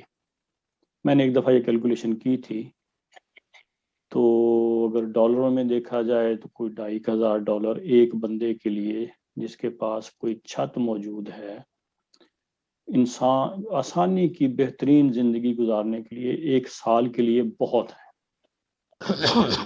باقی جو چیزیں ہیں وہ اگر میں دیکھوں اپنے قریب ترین حلقے میں، اپنی فیملی میں، اگر مجھے اللہ نے اس سے زیادہ کی نعمت رحمت عطا فرمائی ہوئی ہے، تو میں ان کو جو باقی ہیں اپنی فیملی میں جس کسی بہن بھائی کو، یا اس سے تھوڑا سا آگے تک بھی اگر مجھے زیادہ ضرورت اللہ نے دی ہوئی ہے تو تھوڑا سا آگے تک جانے کی کوشش کروں۔ یعنی اپنے چھوٹے چھوٹے حلقے، اگر چھوٹے چھوٹے حلقوں میں ہم یہ اپلائی کریں، کسی کی بہن بھائی کی ضرورت ہے، بجائے وہ بینک میں جانے کی، اگر میں اس کی وہ ضرورت میں تو پوری نہیں کر رہا، اللہ نے مجھے توفیق دیا تو میں اس میں اس کی وہ کر رہا ہوں، اور قرض حسنہ کی صورت میں ہی بے شک کروں، تو وہ جو ہے نا بینک میں جانے سے بچ سکتا ہے۔ اسی طرح اگر کسی کو اتنی ضرورت ہے کہ وہ واپس نہیں کر سکتا، تو ظاہر ہے میرے پاس تو سرپلس ہی پڑے ہوئے تھا نا، میری تو ضرورت نہیں تھی وہ، اس لیے میں نے استعمال کر دیے، وہ ختم ہو گیا معاملہ۔ آیا اگر ہم یہ کوشش کریں اپنے لیول پہ، جہاں جہاں بھی لوگ یہ موجود ہیں اور اللہ نے ان کو یہ دی ہوئی ہے نعمت عطا کی ہوئی ہے کہ یہی نظام ہے جو دنیا کا سب سے بہترین نظام ہے، تو اس میں آپ کیا سمجھتے ہیں کہ یہ چیزیں اگر شروع ہو جائیں تو یہ آخری حد تک جو آپ کی پہلی پرائورٹی تھی نظام حکومت کو قائم کرنے کی، چینج کرنے کی، تو اس میں آپ کیا سمجھتے ہیں کہ یہ پاسبل ہے ایسا؟ عارف صاحب، اللہ آپ کو امان میں رکھے، آپ نے اتنی سادگی کے ساتھ اتنی خوبصورت بات کی ہے، اور یقیناً میرے دل کو بھی چھو گئی ہے۔ اصل میں صرف ایک تھوڑا سا، اگر آپ کی اجازت سے میں چاہوں گا کہ تھوڑا سا ہم اس کو تھوڑا سا ریفریز کر لیتے ہیں۔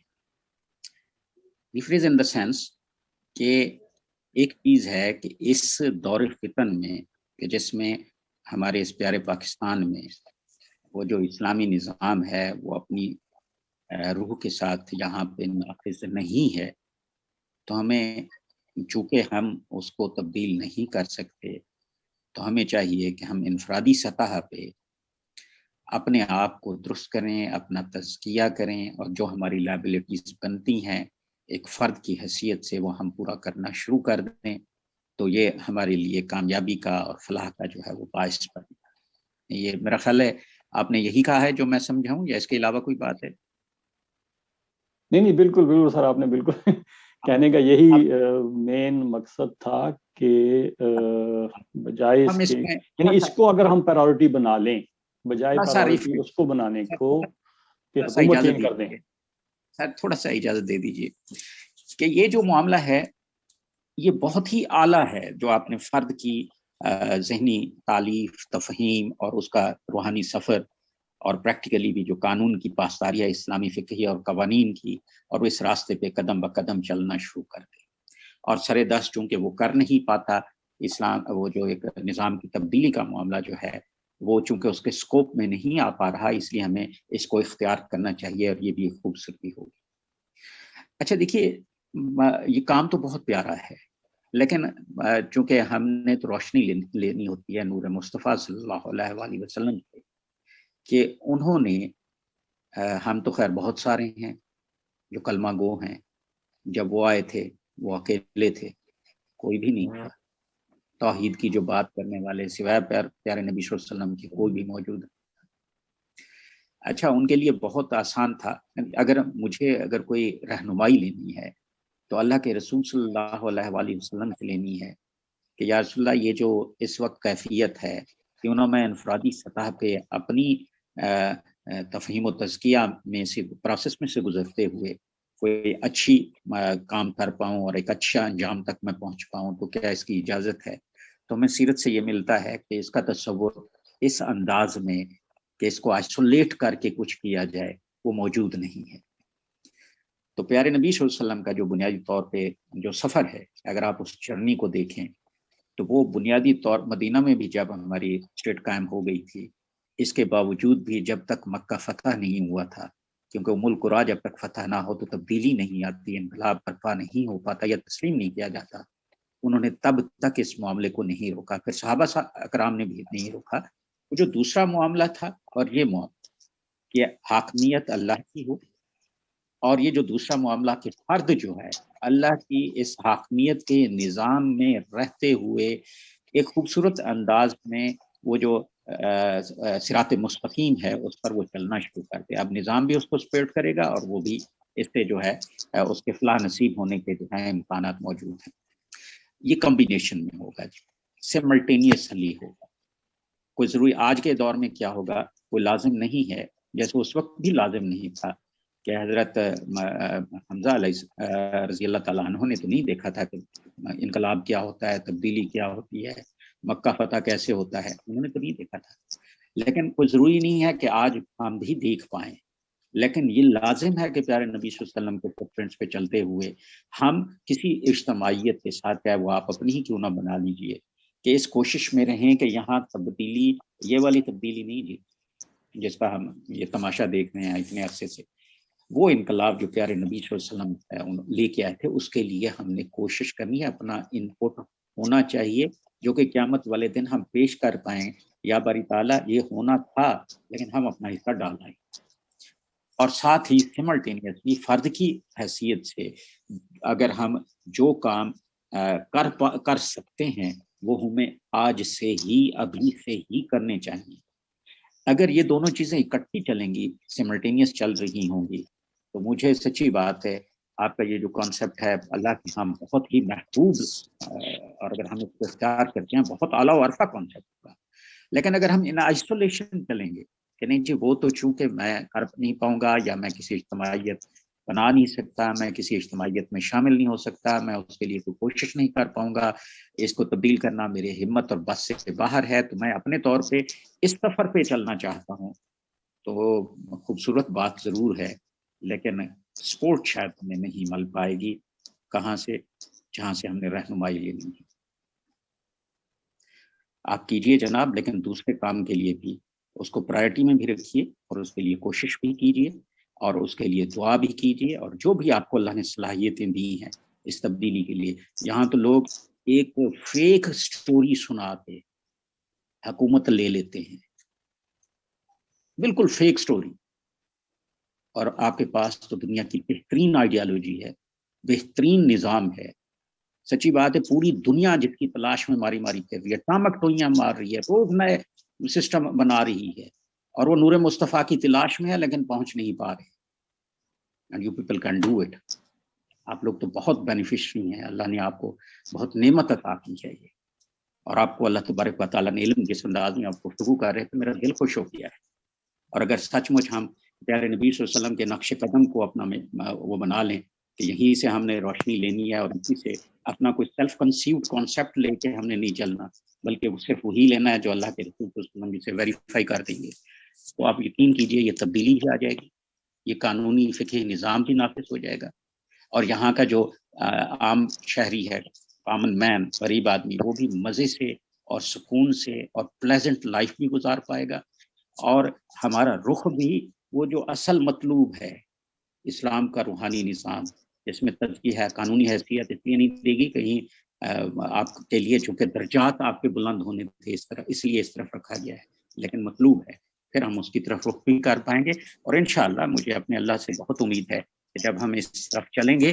تو وہ تبدیلی بھی آئے گی اور وہ روحانی سفر بھی جاری ہوگا، اور اللہ ہم سے راضی بھی ہو جائے گا۔ یار اتنے مشکل دور میں کون سے دیوانے لوگ آ گئے ہیں جو ایک انفیزیبل پروجیکٹ پہ کام کر رہے ہیں، اور وہ اللہ ہمیں اس میں سرخروبی کرے گا اور کامیاب بھی کرے گا، اور ہمارا یہ سارے معاملات آسان، اور حالت جنگ سے بھی ہم نکل آئیں گے۔ جی سر، وہ آپ کا جو نقطہ نظر ہے، یہ میں سوری میں کچھ بھی ڈیبیٹ کے لیے نہیں کر رہا ہوں، آپ کا ایک نقطہ نظر ہے، آپ محترم ہیں، میں اس کو بالکل اپریشیٹ کرتا ہوں، لیکن میں نے صرف ایڈ کیا ہے کچھ، اس کے ساتھ ہم نے جو اصل ہے اس کو ایڈ کر لینا ہے، اور سملٹینیسلی یہ دونوں کام ہم کرتے چلے جانے ہیں۔ یہ بھی مناسب نہیں ہوگا کہ کچھ لوگ شدت جذبات میں اسلام کو اللہ کی حاکمیت کے لیے اپنے آپ کے اوپر وہ جہاد فی سبیل اللہ کا معاملہ رکھنے کے باوجود اگر اپنی انفرادی صفائی اور تزکیے کا معاملہ نہیں کرتے وہ بھی غلط ہے. جی خالد صاحب آپ کا سوال ہے. جی السلام علیکم, آواز آ رہی ہے ابھی؟ جی بالکل آ رہی ہے, فرمائیے. الحمد للہ. اچھا پچھلے دفعہ جو ابھی سہیل بھائی نے جو ذکر کیا, اور پچھلے دفعہ میرا سوال یہ تھا کہ اس میں نے یہی عرض کیا تھا کہ حکومت کو نظام چلانے کے لیے آپ کا جو پہلے میں عرض کروں کہ ابھی جو آپ کا لیکچر میں نے سنا اور اس کے اندر زیادہ تر فوکس جو ہے نا وہ اسی چیز کے پر ہے کہ معاشرتی تفاوت کو کیسے دور کیا جائے, لوگوں کو میں جو غریب اور جو امیر آدمی جو اپنی ذمہ داری کیسی ادا کرے. یہ تو اس حد تک تو صحیح ہے. اور اس حد تک جو ہے نا دوسرا چیز جو ہے نا آپ نے یہ فرمائی کہ انفرادی سطح پہ یہ اپنی ذمہ داری کیسے پوری کی جائے. جہاں انفرادی سطح کی بات ہے تو بہت سے لوگ اپنی ذمہ داریاں پوری کر رہے ہیں.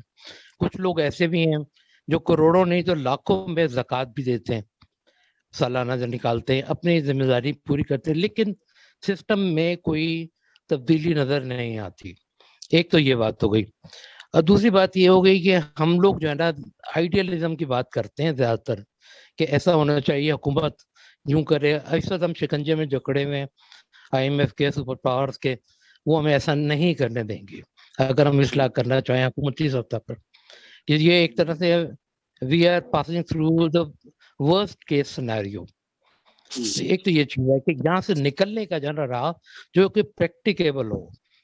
یہاں پر جو ہے نا مجھے ایک جو میں حدیث جو ہے نا اس کا مفہوم جو میں عرض کرنا چاہوں گا کہ حضور پاک صلی اللہ علیہ وسلم امام مالک نے جو ہے نا اس کو بیان کیا ہے کہ اس امت کے آخری حصے کی اصلاح اسی طرح سے ممکن ہوگی جس طرح سے ابتدائی حصے کی اصلاح ہوئی.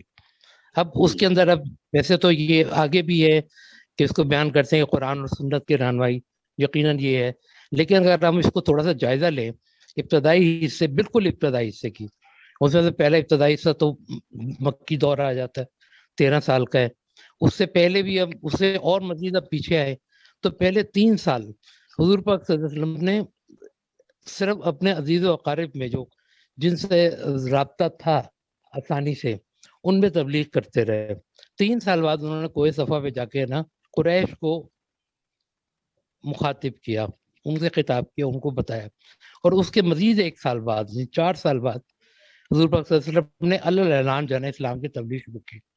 تو یہ ہمیں تمام مراحل جو ہے یہ جو گزرے ہیں, اور پھر مکی دورہ جیسے کفو ایدیکم جس کے بارے میں آتا ہے قرآن پاک پہ, ہمیں جو ہے نا ان مراحل پہ غور کرنے کی ضرورت ہے, تمام سٹیجز پہ کہ کس طرح سے ہم نے ان سٹیجز کے مطابق سٹیپ وائز کیسے ہم نے آگے بڑھنا ہے.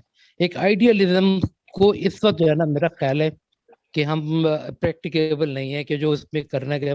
ایک سیدھی میں آپ کو مجھے یاد اچانک ذہن میں آیا کہ آپ کے نالج میں ہوگا یقیناً کہ پچھلے سال غالباً پچھلے سال یہ شاید اس سے پچھلے تھا مارچ میں وہ جو راول پنڈی میں ایک بڑا سا ایک سائن بورڈ لگایا تھا تنظیم اسلامی کی طرف سے ہی, وہاں پر فاطمہ جنہ یونیورسٹی جو ہے وہاں اس کی باؤنڈری میں ان کے ساتھ ایگریمنٹ کر کے اور باقاعدہ طریقے سے ان کے ٹرمز اینڈ کنڈیشن پوری کر کے ایک بہت جس میں سورت نور کی آیت جس کا یہ مفہوم ہے اسی قسم کا کہ مطلب جو فحش اور رجحانی پھیلانے والوں کے لیے عذاب دردناک عذاب کا ذکر ہے. تو اس کا نتیجہ یہ ہوا کہ 8 گھنٹے کے اندر وہ بورڈ وہاں سے اتار دیا گیا. یعنی اب یہ بھی نہیں کرنے دیا جائے گا آپ کو. یہ بہت مشکل مرحلہ سے ہم گزر رہے ہیں اس وقت جو ہے نا. انفرادی سطح پہ تو ایک کر سکتے ہیں, اور اگر بہت زیادہ ہوگا تو انفرادی سطح پہ کرتے کرتے جو ہے نا ہم ایک خفیہ تنظیم کی شکل اختیار کر لیں گے, اور اس کی بجائے جو ہمیں کھلے عام ایسی اسٹریٹجی ایسا لائے عمل اس پہ غور کرنے کی ضرورت ہے اور اس سے اختیار کرنے کی ضرورت ہے جو کہ کھلے عام اس سے اختیار کیا جا سکے. تو اس پہ ابھی موقع نہیں ہے, اور میرا کچھ اپنا جی میں جزاک اللہ. خالد صاحب آپ نے جو باتیں کی ہیں سچی بات ہے، میں دل سے اس کو اپریشیٹ کرتا ہوں، اور مجھے خوشی بھی ہے کہ آپ ایک کلیئرٹی آف کانسیپٹ بھی رکھتے ہیں کہ جب ہم کہتے ہیں کہ اس موجودہ نظام کی تبدیلی کا اہتمام کیا جانا چاہیے تو ہمارے لیے اصول ہوتا ہے پیارے نبی صلی اللہ علیہ وسلم کے فٹ پرنٹس جو ہیں، جیسے جیسے وہ گزرے ہیں ہم نے اسی طرح گزرنا ہے ان کے نقش قدم کی کاپی کرتے ہوئے. تو جناب آپ کے کانسیپٹ تو بہت کلیئر ہیں، تو آؤ نا مل کے شروع کرتے ہیں جناب. جی کرن صاحب کوئی اور سوال کسی صاحب کا ہو یا پھر اجازت ہے یا کیا سر؟ جی کوئی اور صاحب، کوئی اور ساتھی کوئی سوال کرنا چاہیں؟ جی عماد بات کر رہا ہوں، آپ کو آواز آ رہی ہے؟ عماد کیسے ہیں آپ؟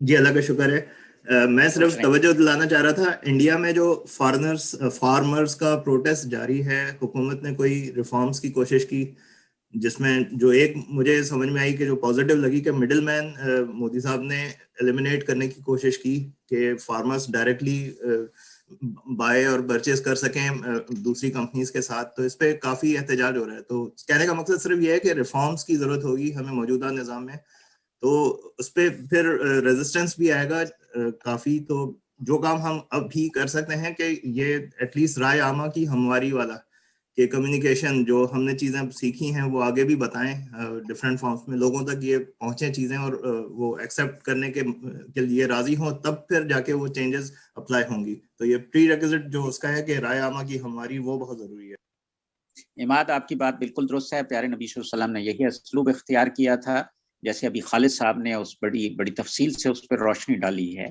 کہ ہم نے اسی ترتیب سے چلنا ہے. پہلے کیا کرنا ہے، اللہ تبارک و تعالیٰ نے جب پیارے نبی صلی اللہ علیہ وسلم نے یہ انقلاب برپا کیا تھا اور آ کر میری کوئی ہیلپ کر پائے، تو کیا تھا جی، وہ یتلو علیہم آیات ہی، یہ پہلا کام تھا جو اللہ کے رسول نے کیا تھا، انہیں آیات سناتے تھے.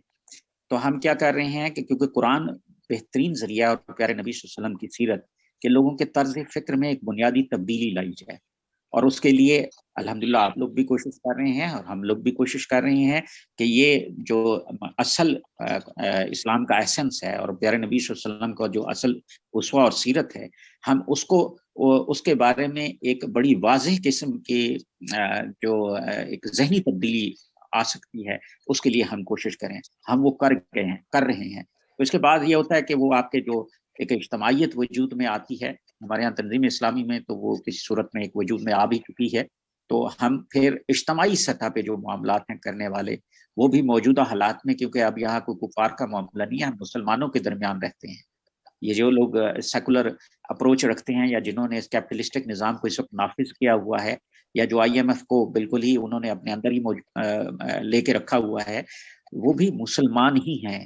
ہم مسلمانوں میں رہتے ہیں. تو اس کے لیے پہلی بنیادی چیز کیا ہے کہ آپ وہ طرز فکر جو ہے لوگوں کے اندر لے کے آئیے، سوچنے کا وہ انداز. انفارچونیٹلی جو ہم نہیں پیدا کر پا رہے، جن کو یہ کانسیپٹ کلیئر ہیں، وہ انفرادی سطح پہ کوئی کام کر رہے ہیں، اجتماعیت میں شامل ہو کے نہیں کر پا رہے. جس کا نتیجہ کیا نکل رہا ہے کہ یہ جو ایک ہدف تھا کہ یہ جلدی سے یہ اس طرح کا آگے 70 سال تو ہم نے پہلے ہی ضائع کر دیے ہیں نا جی. ٹائم تو ملا تھا ہمیں. پاکستان کا جنیسس دیکھیے کس بنیاد میں یہ وجود میں آیا تھا، ہم نے تو وہ سارا پیریڈ ضائع کر دیا.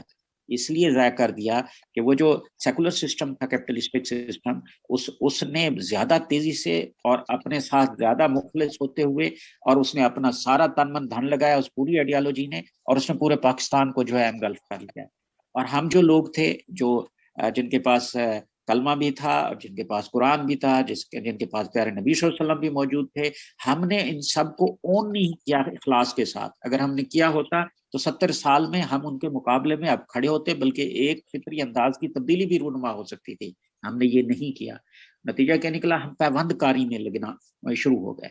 چلیے جی، دیر آیت درست آیت. اگر ابھی بھی بات ہمیں سمجھ میں آ گئی ہے کہ اللہ کا نظام جب تک وہ قائم نہیں ہوگا، اور ساتھ میں ہم اپنی انفرادی جو تزکیہ ہے اور طرز فکر ہے اس کو بھی بہتر کرتے ہوئے ہم تھوڑا تھوڑا قدم اگر آگے چلنا شروع کر دیں، تو آپ یقین رکھیے کہ یہ جو ابھی ہمیں خواب اور ناممکن سی باتیں نظر آ رہی ہیں، وہ یقیناً پوری ہوں گی. ہم نہیں ہوں گے ہمارے بعد، اور ہم حضرت عیسیٰ علیہ السلام فرماتے تھے کہ میں اصل میں اس کے لیے جھاڑو دے رہا ہوں جو ابھی نہیں آیا. یار ہم اپنے حصے کا جھاڑو ضرور دے کے جائیں. تفصیل ذرا اس میں بیان کیجیے. جزاک اللہ خیر. جی بہت شکریہ جناب.